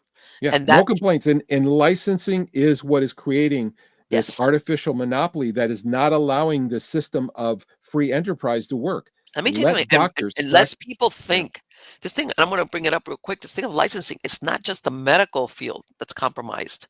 Licensing in all different areas. Well, like you said, because, whether it's entrepreneurship or anything, that licensing has a stranglehold on basically on a lot of fields where, like you said, the free market, big time, big time. absolutely. Have you ever seen those little pocket constitutions? I had a stack of them sitting around here. Uh, don't know if I had some still. I know I got some somewhere buried in my stuff, but they Uh-huh. actually have a section in there which actually talks about the people near the founding of the United States that gave their lives fighting against licensing. They Right. knew licensing was so dangerous and it Yes. would cause so many deaths and so much sorrow that they actually gave their lives fighting licensing. Yes. It is a removal of your freedom. You Yes. should have the freedom to go to a doctor that has the freedom to practice whatever he wants. And instead of them throwing people who are actually curing things, they literally are throwing people who are curing Yes. things in jail. And the Yes. people who should be upset about this, if you lost someone to cancer or Yes. so many of the other diseases, which they are causing, now they're causing 95, Right. 90% of Exactly. disease today. But beside, not even looking at that, if you know somebody who died of one of these diseases that many of these herbalists and naturopaths are curing all the time on a regular basis, like for Yes. instance, my mother had small cell lung cancer, right? Okay. They gave her cisplatin. And she said, I don't want to take this. Da, da, da. So she cut it in a quarter, said, well, to please the doctor, I'm going to take quarter, but what would you do? I said, you know what I would do? I would take CBD. I would take Mhm. THC oil. And the All reason right. I would is because cisplatin actually blocks, the way it works to stop small cell lung cancer is it blocks um, what's called HER2 binding sites. Well, Okay. guess what THC does? It does exactly the same thing. It blocks HER2 binding sites without all of the horrible side effects and The liver and side kidney effects. damage. She Mhm. had 2 full recoveries, absolute 100% recoveries. So then I went down there, visited her for a while. And I went to the oncologist with her because she wanted me to go with her. And what Uh-huh. the guy wanted to do says, we want to keep you on the cisplatin just as a preventative. Blood work is better than average Right. in her age group. She's 100% clean. Her immune system is functioning. There's no trace of cancer left, and wants to keep her. But he wants to her. keep her on it. Yeah. And we're like, no way, buddy. And Sorry. it's like, why? And that's the part I don't understand. And I know there's doctors out there, nurses, and I go, I'm sorry, but you're all a bunch of psychopaths. You're not misled. You're psychopathic because, after a while, it could have been very easy for him to have said, look, let's go and see what happens. We'll monitor you, but let's take you off that med and let's see what happens. It's the money. Exactly. They get That's what I'm saying. kickbacks, and they will sell your life Yes. for the mighty dollar. And Well, that's what they're doing. well, now, and I'm sure you've heard of this, where in Canada they're recommending euthanasia for sick people, regardless of age, by the way. It doesn't have to be you're very elderly and sick, like you're like, okay. Now euthanasia is put on the table as far as a treatment option. I'm like, what is this? Yeah, there was a girl who talked about that recently in a video that went viral, where she got her life has Yes. been ruined from the COVID vaccine. And Yes. so the doctor says, well, we could go ahead and kill you. That's it. So you ruined my life, and now you're going to kill me, and you're doing And me by a the way, favor. because then you'll cost us a lot of money. Yeah, because see, this is the thing people don't realize, especially when you're younger. You could live, even if you're sick, you could live for years and years, you know? Yeah. And they're looking at it, oh my God, you could be sick, but be around for another 40 years. And we'll have to pay, especially if they're ill enough where they can't take care of themselves. We're going to have to pay not only your medical costs, but maybe somebody to come and look after you or help you out. So they're like, man, that's a lot of, so we're going to do away with you. That's a great segue into this thought, is that Okay. years ago, I was watching a video from a conference where a researcher actually took a memo that was actually sent to the Federal Reserve regional managers across the United States. Uh-huh. And in summary, it said this: we will continue to to promote caffeine, fluoridated water, yada, yada, yada, all of Right. these poisonous things to the public, so that, and I never forgot this phrase, they, meaning retired people, will expire before they Quicker. retire. Right. Yeah. Now, connect this with chemtrails. I have traveled from Florida to Maine. I've got a lot of family in Florida. I live in Maine now. Right. I've got family in Western New York. I've traveled that circuit many, many times over the years. And I can tell you the state of Maine is the worst sprayed chemtrail state that I've been in all along the East Coast, Why do you all think that along is? the eastern states. And people go, well, why do you think that is? Well, a lot of people don't realize that Maine is the most heavily retired state in the United States. Really? I Yeah. did not know that. I thought it was Florida. No, not anymore. No, Florida is a totally different place than when I grew up there. Yeah, Okay. Florida. Yeah. Yeah. Okay. So Maine. Interesting. that they will expire before they retire. Yes, I believe it. Or let's go down the rabbit hole nowadays. Like, why not? I know a lot of people don't like to think about it. Organ harvesting. Yeah. That's a people don't realize how lucrative that is. Okay, not only from people that are passed on, but also from they have how there's certain body parts that can be harvested. Besides, because everybody thinks of organ harvesting as your organs, but there's ligaments and most things inside the body that they have found that even certain companies that were being given the bodies to get rid of them were basically selling off different body parts for Mm-hmm. either medical research or medical treatment, stuff like that, because there is so much money in it. Mm-hmm. So it's like, we're going to get you, like you're worth, what is that? You're worth more dead than alive kind of thing Yeah. in, in, Yeah. in the whole sense of the word. Well, exactly. And if you think of the retirement system in the United States, it's the largest Ponzi scheme, Yes. arguably in the world. Literally. I mean, this is literally the definition of a Ponzi scheme. And how do you keep a Ponzi scheme going? You have to remove the people who are about to collect on it. You Sure. have all the contributors, because this is what a Ponzi scheme is. You've got all these contributors at the bottom, and you got Right. the Yeah. collectors at We the don't want top. you to collect. They don't want you to collect, so they don't want you to get too old. Well, this is the way that you keep the Ponzi scheme going. And the reason you want the money flowing in the United States is because the same families that control the world control the United States, and they want Yes. that tax money flowing because then it gets in their pockets eventually. The more money Sure. they tax money they have flowing through military contractors, Yes. Halliburton, KDR, or all of their other contractors that they have, it eventually ends up in to a large degree in private pockets from companies that are owned by the same people who control the government themselves. So they want that cash flow, and they do not want people retiring. That is actually Oh, no, no, takes no, away from their no. cash That flow you hear. As a matter of fact, you hear a lot of people saying, "You know what? I wish I could retire, but I can't. I can't afford." Because just the cost of living. Even if they had, it's not because they were not mindful. They did plan correctly, but the cost of living has changed so significantly that they'll say, "Look, I got to keep working till what I get 70 or I drop dead or something because it's just not. It's not feasible." How's that? It's not because feasible for them. fiat currency. Yes, of Every course. country in the world who's had fiat currency has eventually had an economic collapse. Yes, at some point in Yeah, time. and Yes, there's a moment where everything just like you said, that Ponzi scheme, eventually the truth comes out, you know. mhm. Somebody doesn't get paid that should be paid, and then it's all downhill from there. Yeah, And unfortunately, I think also that um I think part of it, that they're saying now with the generation of the boomers that it's going to be the largest transfer of wealth and property. All right. And I think they're trying to make it so prohibitive for heirs to keep let's say, a house or whatever you're leaving them. It's like, man, I can't afford to. Yeah, that house that's paid off, they're going to tax me into the next century for it. So, I'll just sell. They yeah, force. exactly. People understand the principle of property ownership. I did Yeah. a lot of research. In fact, that's part of how I began my real hardcore journey. Is I studied the IRS code Mm, and other law. right. And boy, what did that people were telling me things and I don't believe things just when people tell me. I'm like, okay, let me Right. go check that out. I kind of put it in the I don't know compartment. I'm like, I'll go Right. check it out. So I went to Stetson University Law Library. I went to the book depository under USF in Florida. I went to the downtown law library and literally did research and made Okay. copies and read stuff, read federal judgment, court cases, and whatever proceedings. In fact, I've still got paperwork from this way long ago, back in the early 90s when I was doing this type of research. Right. And it is absolutely stunning uh, that the things that you're presented as being self-evident, like, oh, you've got to pay your taxes, or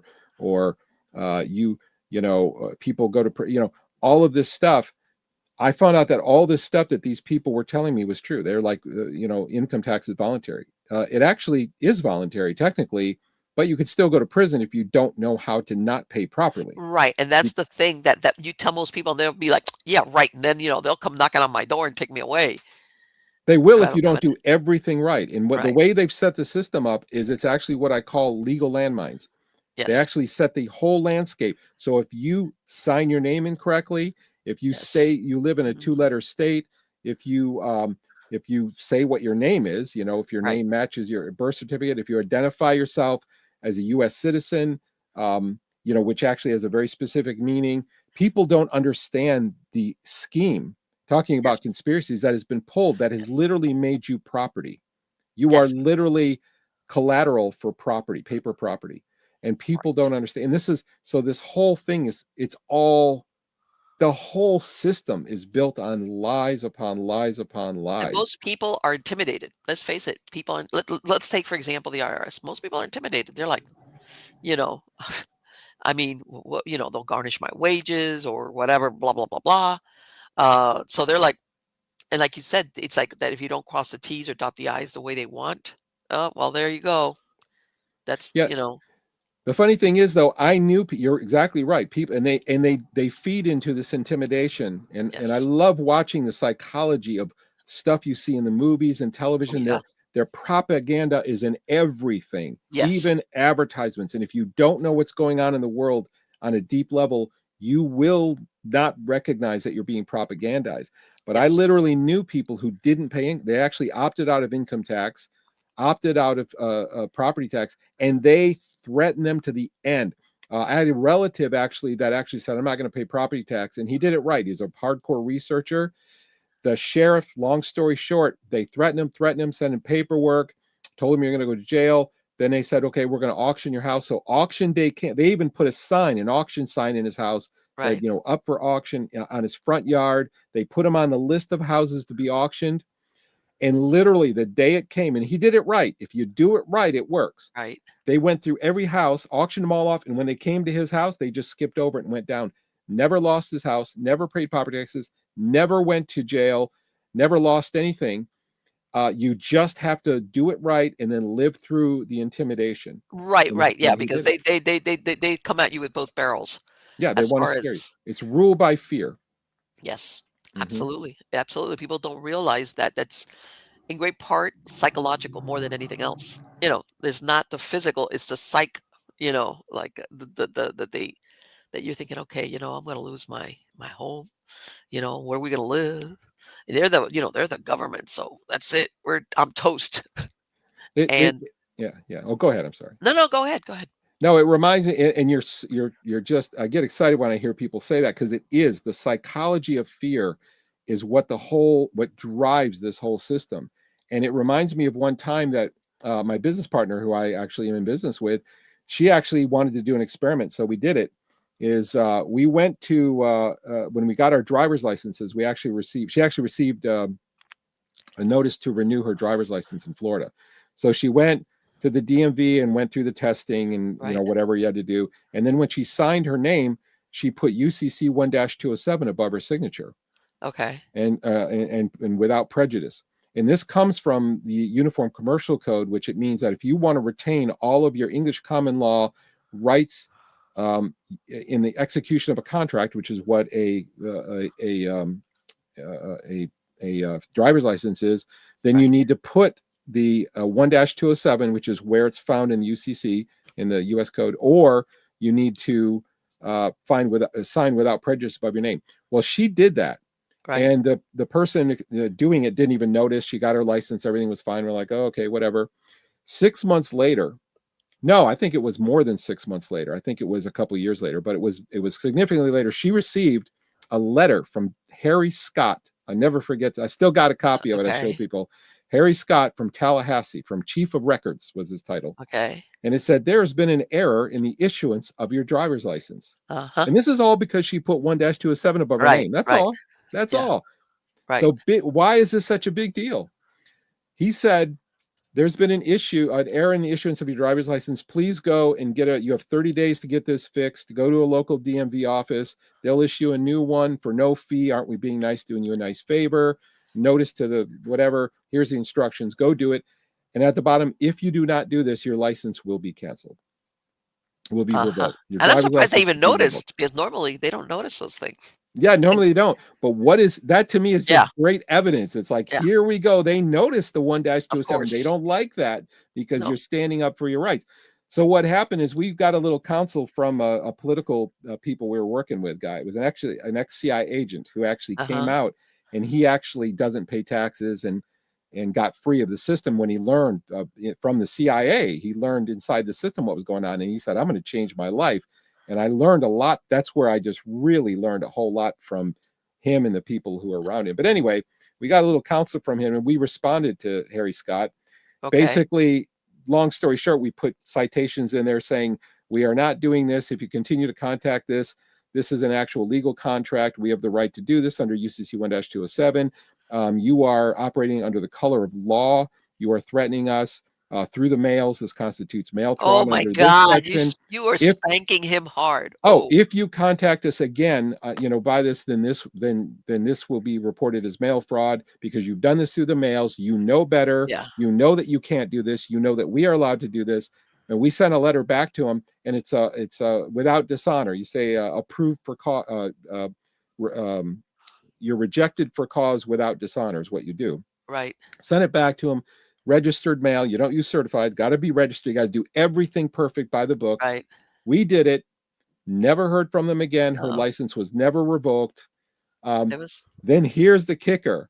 Never had anything about it. He didn't come back and whatever. It was kind of like these people know too much. You don't mess right. with And them. they're hoping that your people's ignorance is going to get them through the So about a year later, my brother says, I want to try that. He goes to the same office, puts Okay. without prejudice above his name, like nobody Yeah. noticing, like, here we go. The inspector saw it, called out the manager. Oh, The yes. manager came out of the DMV, and this is all in Florida, came and looked at it and said, "Sir, will you come in my office, please?" And said, "You're not allowed to do this." I said, "Yes, I am. What do you mean I'm not allowed to do?" "No, you're not allowed. You can't do this." Say, "Show me the law that says me I can't." She went to her filing cabinet, pull out a notice Uh-huh. from the record department in Tallahassee that said all of the DMV managers have been instructed that people are not allowed to put without prejudice as their signature, above their Uh-huh. signature or as their signature, even though that's prescribed as legal, perfectly legal in Right. UCC 1-207. And he said, and so long story short, he went ahead and said, he went ahead and gave in and said, okay, whatever. I just was doing this as an experiment. Isn't it really funny that now, instead of actually taking it to court because they would lose in court, Right. they're actually put the onus of enforcement on Right. the managers of the DMV Of course. licenses. Of course. They're the ones on the front lines. Because exactly, they're putting it on them, which is the same thing they do with doctors And I today. bet you that didn't cite this Florida statute that prohibited that. I Well, bet yeah, because there it was is just a none. memo. It was just a memo. Hey, No, not only is there no Florida statute prohibiting it, UCC 1-207 has been adopted into the Florida Code. The entire thing is part of the Florida Code in 201-207. The code is in the Florida Code, word for word. So it's part of the Florida Code. In fact, it's part of the code of most of the states of the United States. So they have no legal basis of doing that. They just try to intimidate you out of doing it. well, you know what? This is the first time I really kind of realized that, and I said, you know what? One time when because I was a hypnotherapist for many years, and one time me and the other hypnotherapist that I ran the practice with, we went to a local AA meeting, see if anybody we wanted to offer free, there were certain restrictions based on the person. But anyway, we had never been to one of these things. So, they go around and everybody says their story if they want to, whatever. There's this one guy, he must have been like maybe early 50s. Starts saying how he had been like a handyman slash carpenter slash partner, painter. He had a van and he had been working. I was like, he goes, you know what? Yeah, obviously I had a problem with alcohol, but still, I haven't paid my taxes in 20 years.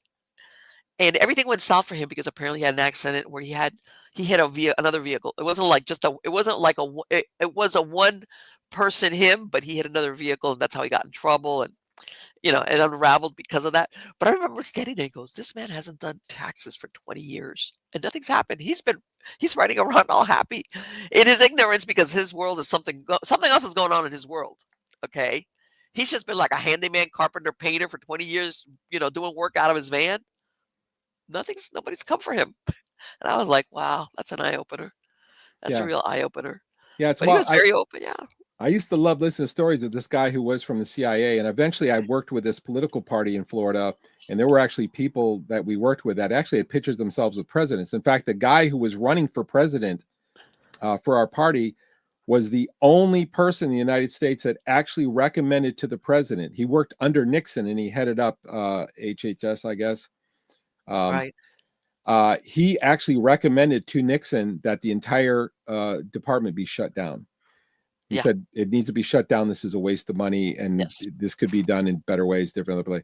Anyway, it was great to see him work because he knew that he memorized so much law that he would actually help people, like if they had their children Right. taken away. He would go into the worker with them and say, "Ma'am, why are you taking? You don't really have the right to do this. You guys are not really working under law." And she says, "No, we are. Section this, that. It shows us right here." And he goes, "Yeah, but you're not including this section." He would do this from memory. He would say, Right. "Please look, grab your book and look up here where it says that actually there's these contingencies that you."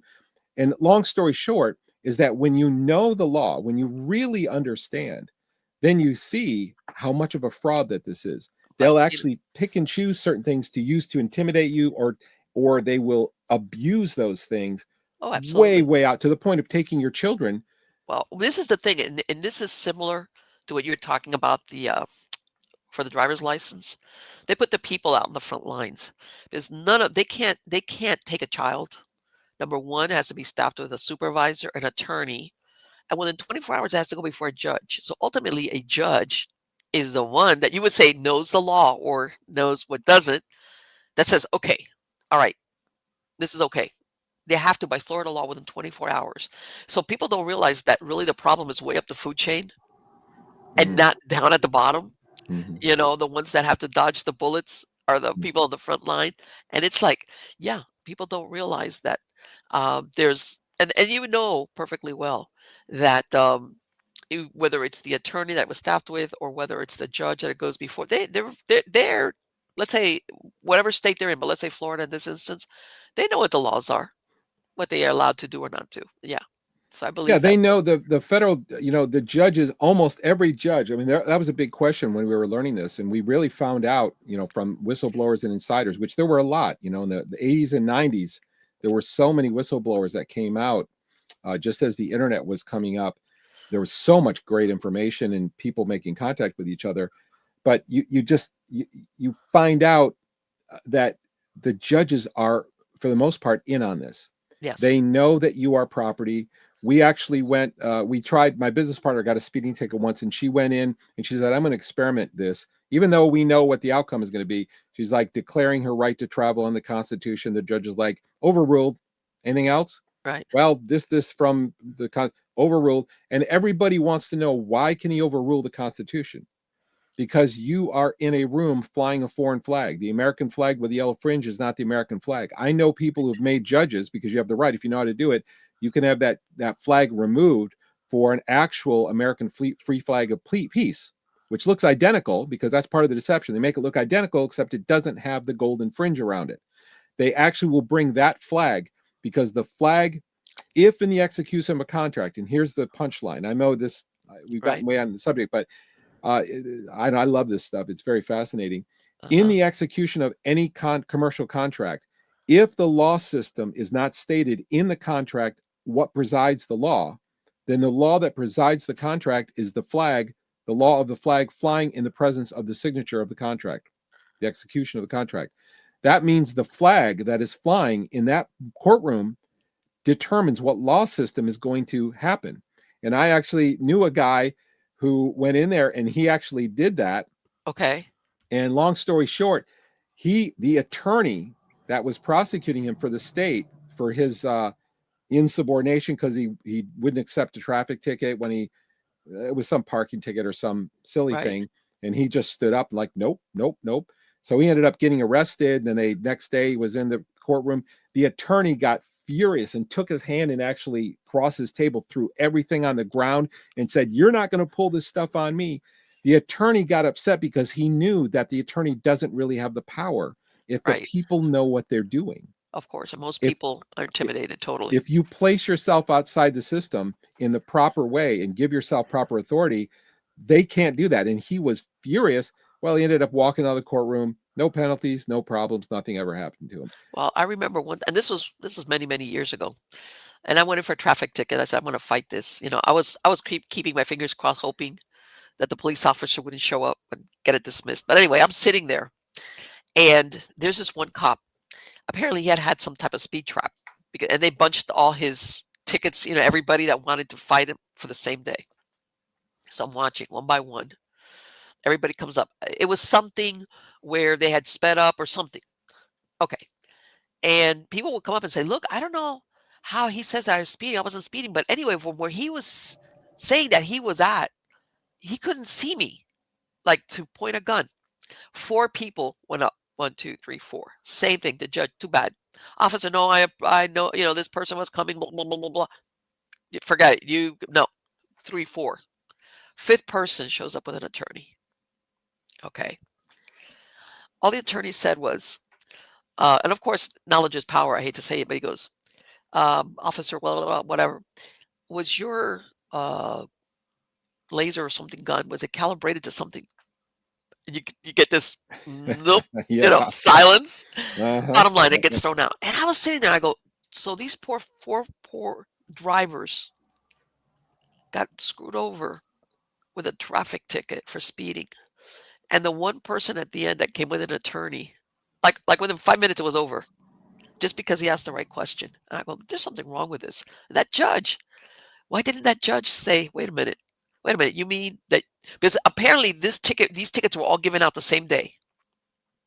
So this judge wasn't to say, okay, you know what, if he didn't have his whatever laser calibrated, he wasn't calibrated for any of these four other people.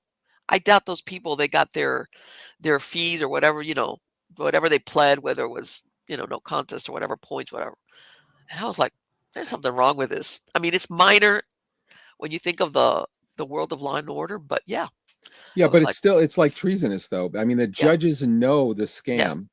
They yes. know the scam. Well, but they need the which is I think as a matter of fact is why a lot of these across the United States these hikes in property taxes have become noticeable because they're funding, they're taxing way beyond, how supposedly your taxes are supposed to cover what is it, the schools or the trash pickup or whatever, Mhm, mhm, and that they've noticed all these humongous increases in property taxes that don't coincide with what's actually being handled. And I tell everybody, I grew up in Miami. I was born and raised in Miami, and unless you lived like in a real ritzy area, like Coral Gables, that they don't even let you picture. And they've always been pain in the necks, you know. Um, that they're so hungry for money. All these, whether it's the city or the county government, that maybe a few years ago, I have a house down there, and I had a branch that was sticking out into the highway, listen, into the sidewalk. It was, I had a bush. My mhm. son was living there and calls me up and goes, "Hey, mom, there's like a code enforcement guy says I need to cut this because if not, we're gonna get fined." I said, "The what?" He said that there's a couple of branches that are sticking out into the sidewalk, and that if we don't cut them off by 10 days or so, I was like, "What is this about?" I'd never, ever, ever had any code enforcement personnel come and try to ticket somebody because a couple of branches were sticking out of a chain link fence into the sidewalk. He was like, "This is ridiculous." But I think it goes back, my point being that all of a sudden the over regulations, everything, it's, everybody's like, ah, because everybody's out to get you, one way or the other. But I was like, this is incredible. I'd never heard of such a thing, you Yeah, know? yeah. It's amazing. I even the thing is that is so fascinating to me is the psychology they use to keep Yes, people in a state of sure. fear. Yes, And that's just once the fear is gone, you're going to realize that the public had the power all along, that yes, this was a scam, that the country and this nation has been stolen from you. Your rights have been stolen. Licensing yes, is immoral. yes, it is. Property taxes. I mean, there's ways to run government that are proper and lawful, Yeah, but they're not doing it. Not to mention all the fraudulent so-called science and the damage and the damage to people's property and lives yes, is immeasurable. And it's kind of like I tell people, the childhood of America needs to end very quickly. We need to yes, stop being children and grow up and understand yes, that the truth is hard and what is going on is very hard to deal with. But we need to be big girls and boys and stand yes, up and start looking at it right in absolutely. the face. Absolutely. Yeah, I Yeah. think that we got ourselves into the fix that we're in now because we did that. We kind of like, ah, it's like easier to just trust versus question. Because again, you know, in the back of your mind, you realize if I start asking questions, I'm not going to like the answers I get or what I'm going to find out Mhm. or how convoluted. And let's face it, I know that people, they're very used to the reality they live in, their structure, their even the people that are not, very, there's some people that are very structured that, you gotta, but as human beings, we like our rhythm. This is what I do. These are my habits. When you start pushing, especially something as big as that a lot of people are like, no, I can't handle that. I won't be able to function. It's like, well, and here we are now. Everybody's gotten black pilled in the Here, worst way. here we are now to the point where literally everybody you know is sick with something, and Yes. it's all being done to you, and all your friends and relatives that have died from cancer and any number of diseases or Yes. suffered from diabetes or any number, hundreds of other diseases have actually been caused by mercury or other things that you've been Yes. intentionally poisoned with. And now you're actually literally have them sprayed upon you for the last 20 years, which is Yep. why everybody you know seems to have something wrong with them. And people Yes. are dying very quickly. And the Yeah. lifespan, uh, the officially they announced that the lifespan in the United States is decreasing now. I know, that's incredible to think of. You always think it's the other way around, that because of all medical advances. Well, what's even more incredible is that actually, when I was in Western New York in 2003, I lived there for a little while. Uh, uh, I actually came across an article that was on Reuters, and it was actually by a Ivy League professor that had researched the census of the world of Okay. different countries, and he actually found that the census numbers that are being reported by all the countries he researched, which was like most countries that he had access to, I mean, just many countries, was Right. falsified, and the numbers were being artificially elevated. This wasn't just some guy. This was an Ivy League professor. I think he was from Okay. So in other words, what? They were reporting higher populations than what they had? the punchline is that population has been decreasing for a long time, and they've been hiding it from the public, trying to pretend that population Okay, is yeah, actually I was about to increasing. say, and why were they doing that? Well, Christopher Keyes, another researcher, I don't know a lot about him, but I heard about him just recently. Did Okay. research on. Now I saw this on the Reuters website, and I didn't. This was back in like 2003. I didn't have good screen capture software, so I found something the next day because I'm a techie, and I came Okay. back, and the article was gone. I was like, Oh, "This is okay. gold. This is gold. I want to capture this." It was gone, and I didn't get it. I'm just kicking myself, right? It was a great article. I mean, I read it and I'm like, holy cow, this is what I've been looking, this is how did this slip through the cracks, Yes, right? Because exactly. they do. Sometimes things slip through the cracks. But it was absolutely gone from the website, no trace of it at all. Um, so I wrote an article about that years ago that I actually saw that. And That's then incredible. now Christopher Keyes, that's kind of a well-known researcher, actually did the same type of research in the last year and Okay. came to the conclusion. He actually said the census numbers are being lied about, and that the population of the world is at least 2 billion less than what is being What? reported globally. 2 Really? billion. This is what he said. The population of planet Earth is 2 Uh-huh. billion lower than what is actually being officially reported. Now, I wasn't able to audit his research, and I don't know, but it's What? an Yeah. interesting prospect based on what I saw, 20 years ago. It's very interesting to see this coming out. Let me ask you, and he did it on on like developed nations, developed countries, or just a mix? Yeah, I don't know all the everywhere. details, but it was, from what I understand, it was a number of first world countries. Okay, that's what I'm Yeah, talking about. yeah. Because, you understand maybe some countries because of extreme poverty or lack of medical, you might have a higher mortality rate than supposedly. Uh, that would, well, because right now I think what our okay, be quiet. Our population is over 8 million, I think, right now. 8 billion. That's what they're saying. 8 billion, I'm sorry, 8 billion. Yeah, Yeah. yeah. That's what they say. But he says it's below 6. That's what when you actually get the numbers directly from the sources, and and he's not saying, so I would love to look more into this when I get some time. Right, But this was just the last, about 3 months ago, he came out with an interview talking about this. right. And what people don't realize is that we're used to living in a country where a child is born and right away it's registered. Hmm. Okay. But there's a lot of countries where people are not registered as far as following them if they lived or died. I mean, in other words, to capture a true, and I don't know if you heard of this. I heard I laughed when I heard this, that was it in Japan or there was another country where they were doing all these studies, of course, because they had a very high incidence of people over 100 years old. Hmm.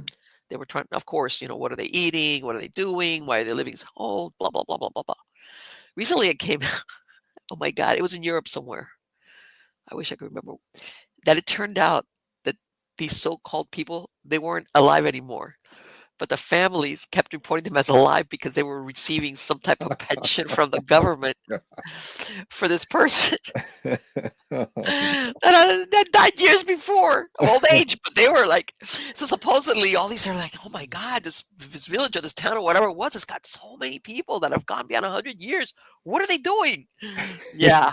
That reminds me of Dead Doctors Don't Lie. I don't know if you remember that from years ago. That was famous. Uh-huh. Research came out. It was on cassettes at Okay. the time. That's how old it was. Yes. But it came Okay. out and it circulated. It went viral in those days. And it was all about the oldest people in the world were Right. from the region of what's called Lake Titicaca, Yes. Okay. which is where the part of their food, part of their nourishment comes from glacial milk, which is Okay. actually the water that runs off from glaciers through rocks. And it's Okay. so rich with minerals, it's almost white. It's like Okay. got a white color to it because it's absolutely mineral rich from fresh minerals from and these, so he studied that. But it was viral at the time. A lot of people have heard about it today, but I think it's kind of faded. But it should come back. But it's called Dead Doctors Don't Lie. If anybody Okay. I want to takes a look look, that they up should listen to because, that. but Yeah. yes, like what you said, that a lot of times, like you said, the latest science or medical movement, oh, and then come to find out, but they never published that part, you know, Hmm. about as far as no, who knows? I have to really look it up as maybe, they were pushing all these people to eat this certain diet and blah, and this is why they've got a long life. And nah, they were pushing up daisies a while back. So Yeah. that kind of deal.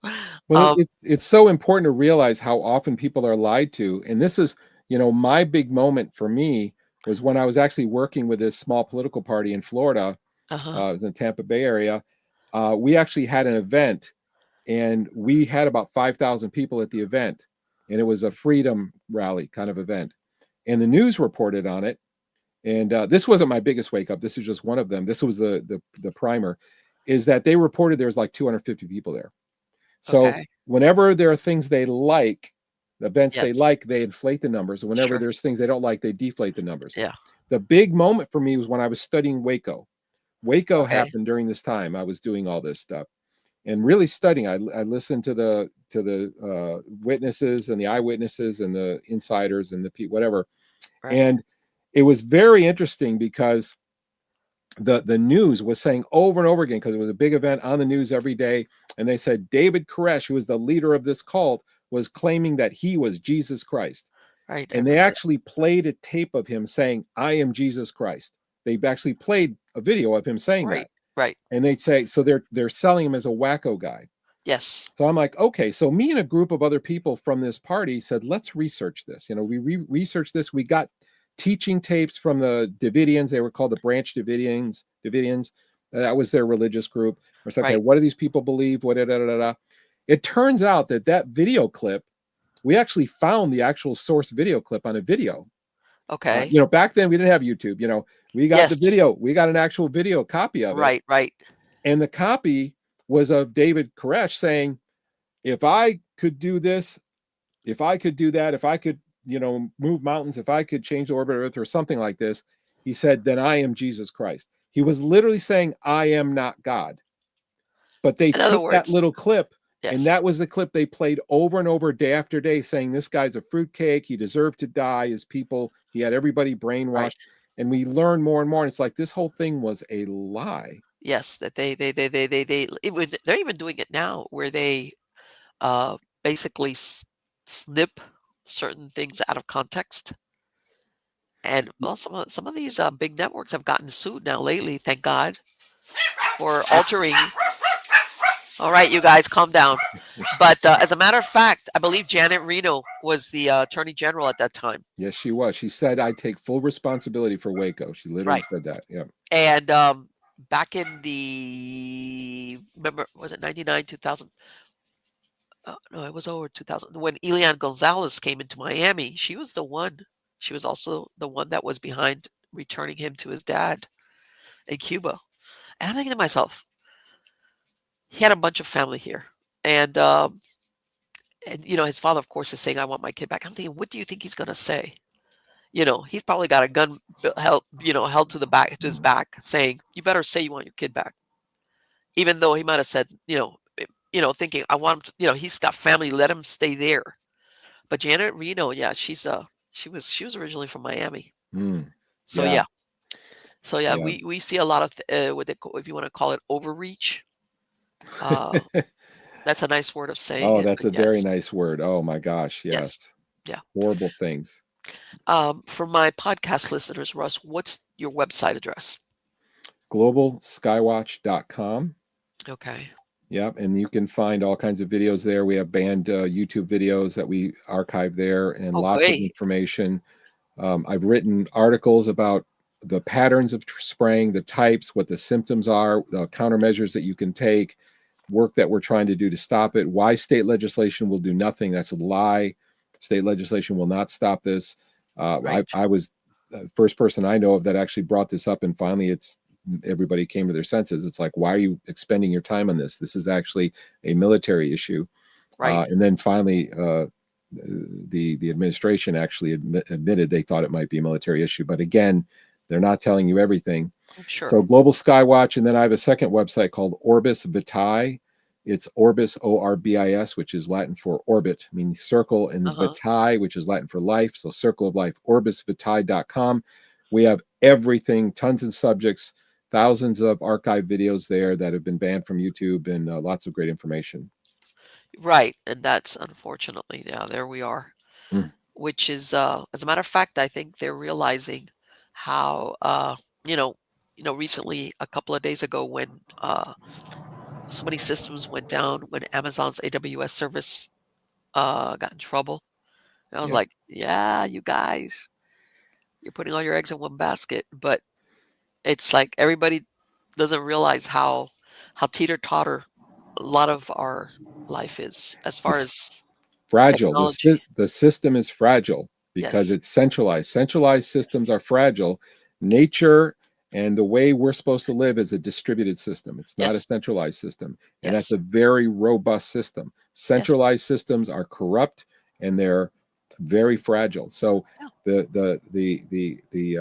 the message to be gained from the outage is run your own DNS server. Don't let Amazon do it for you. For those who know Let what me that tell you means. something, and what's really funny is that all these major companies, I think to myself, wait a minute, don't these people have like these well-paid executives or IT people that would have said, hey, you know what? We got to do this because just in case, right? And they don't. And you're like, okay. So, It's trust. They don't think, it's things you don't think about. It's just out of your focus because it just has always worked and it's always been okay. But yes. one day it will Yeah, not be okay. of course not. Yeah. Thank you again, Russ. It has been absolutely wonderful to speak to you, and I want to wish you the best of luck in all your projects.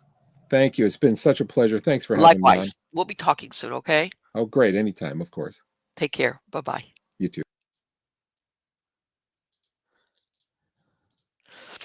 I'm sorry, guys, if I sound really sick, is because I am really sick. No, it's not that I'm sick. I'm not running a fever or anything like that.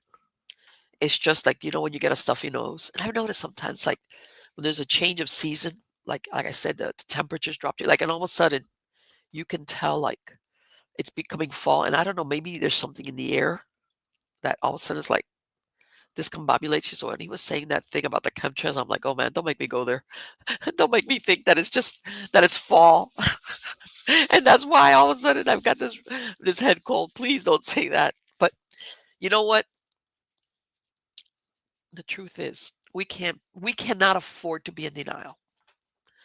Okay? It's a kind of thing that you could say at first blush, you can say, I don't want to hear that. I don't want to hear that. But then, you should come back to it going, wait a minute. I got to know what's really going on. And I think that a lot of the stuff that's happened in the last few years, people are realizing this was happening under our noses and we just like poo-pooed it or we're too busy or we didn't want to take a look at what was happening, laws that were being passed, just things that it was like, you know, it was inevitable until all of a sudden, you've got the boot on the back of your neck kind of deal. And like I said, most normal people, all right. I know there's people out there that like conflict and they like spicy life, but overall, most people, if you give them spice, give them in small measures, but the rest of their life, they want it like, hey man, let me, don't make waves in my ocean. Whether they're by themselves, they're married, they have a significant other, they've got kids, or they're older, they've got empty nest, whatever. Hey, everybody wants to like If I want spice, I'll go look for the spice on my terms and for the length of time, but don't throw it on me because we all like our structure. All right. Let me say, no, no, no, I'm a fly man. No, everybody. I don't care. People, some people more than others. I know there's people that are more rigid than others, just their mind and just what makes them feel safe, what makes them feel secure is I need to have everything planned out. I need to know uh, everything. And, you get into the field of the control freaks. But okay, there's always little outliers here and there. But overall, most people, like, whatever their lifestyle is, they want to know this is what I can expect. All right. And when you start getting heaps of what we've gotten in the last few years, people are like, what in the world? I mean, this is not like a little shift here and there. This is this is like, really, what? This is that's too much. Wait, what do you mean? This is not a minor, well, you guys, we're going to implement this new law where whatever, you can't walk your dog on the sidewalk on Tuesdays or some crap like that, whatever. Everything, and that's the thing every day, and I've mean literally every day, we get hit with, with something big, and we're like, what? As a matter of fact, and I agree with this. I missed it. I heard it after the fact. I heard where some guy, probably mentally ill guy, somebody ran his car into the front gate of the White House. I don't know how far he got. I'm sure he didn't get far. But anyway, bottom line, once upon a time, if somebody would have done that, it would have made the news everywhere. Everybody would have been talking about the crazy guy that ran his car into the White House, blah, blah, blah, blah, blah, blah, blah, blah. All the newspapers, all the news stations, blah, blah, blah, blah, blah. I didn't hear about it till after the fact. It was like, who? What happened? Some guy? What? Ran into the what? It's become like something that once, not that long ago, by the way, would have been like, wow, what's going on here? Who's this person? Why did he do that? Or no, no. It was like, okay. And I guess we're becoming jaded. We're oversaturated sometimes because everything is happening so quickly that it's like, you know what? And then to top it off, we get fed so much information, which, by the way, I agree with Russ. Sometimes you got to really verify your sources. But and if you're doing that, it's like, how can this, in other words, things that are coming to light that most people are like, how could this have happened?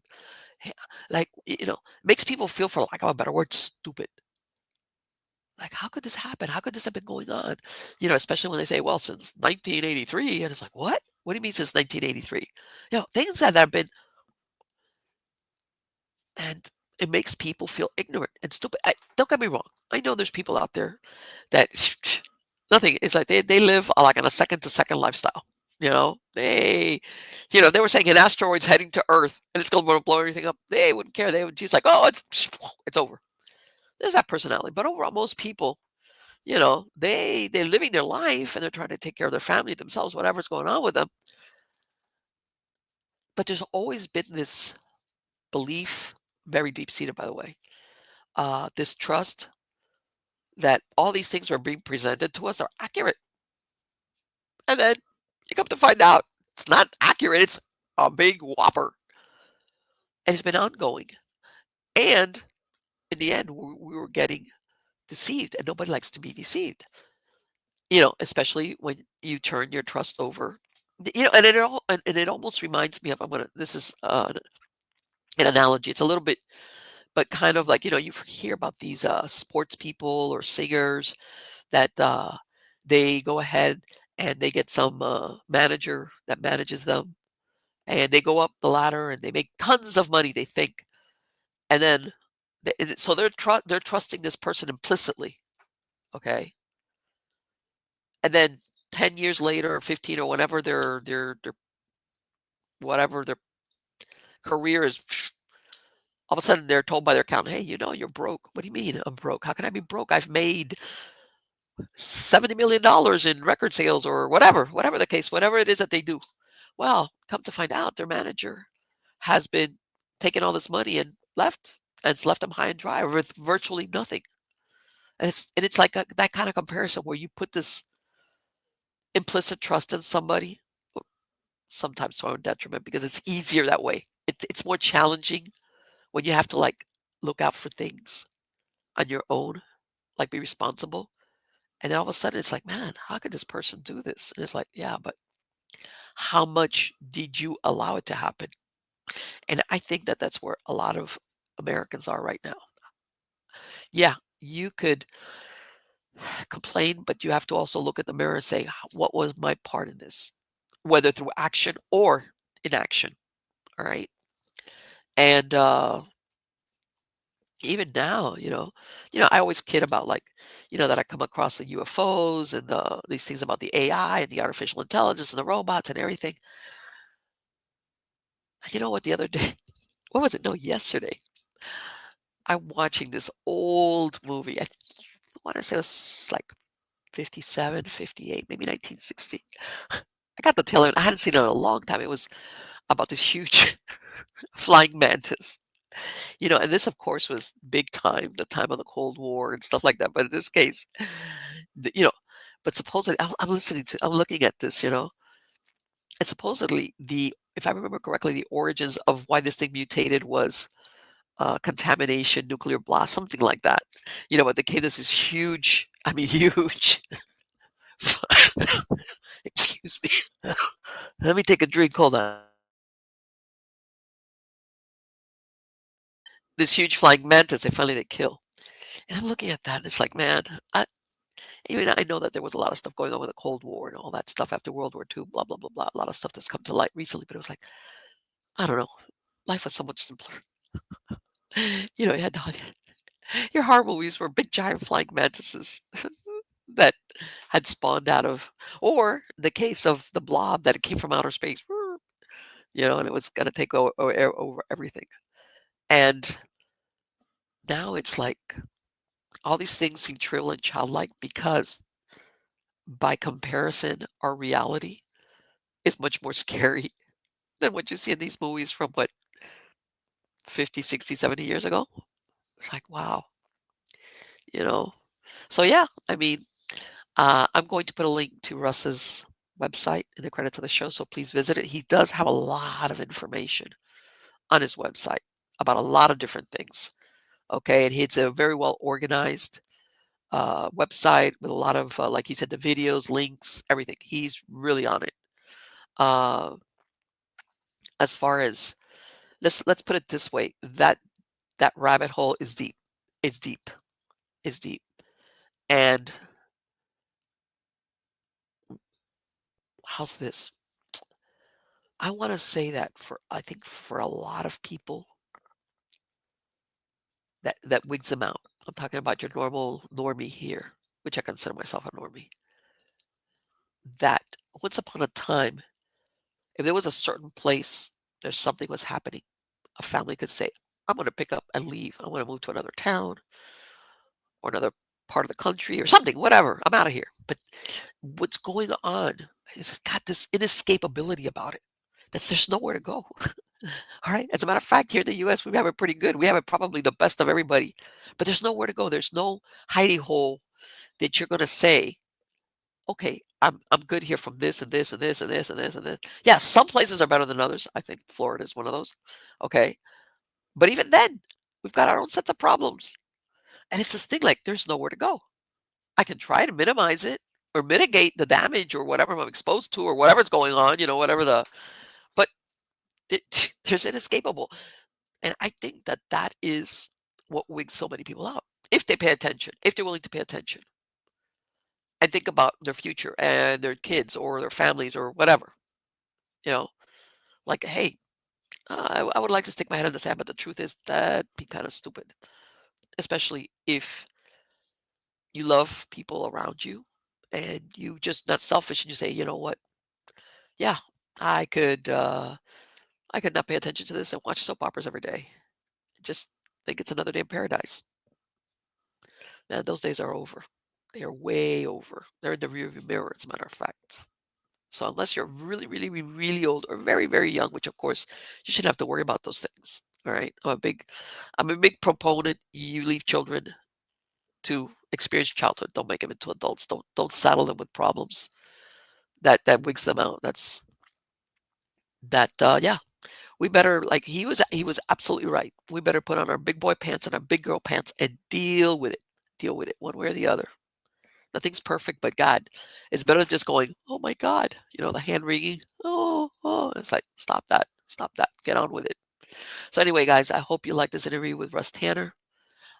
Please sign up for my Substack newsletter. You can go to mppellicer.com. You can go to miamighostchronicles.com. Again, I have links to everything, video versions, podcast versions of all the shows, whether it's Stories of the Supernatural, Nightshade Diary, Supernatural Story Time. I've got articles under Eerie News, also Stranger Than Fiction stories.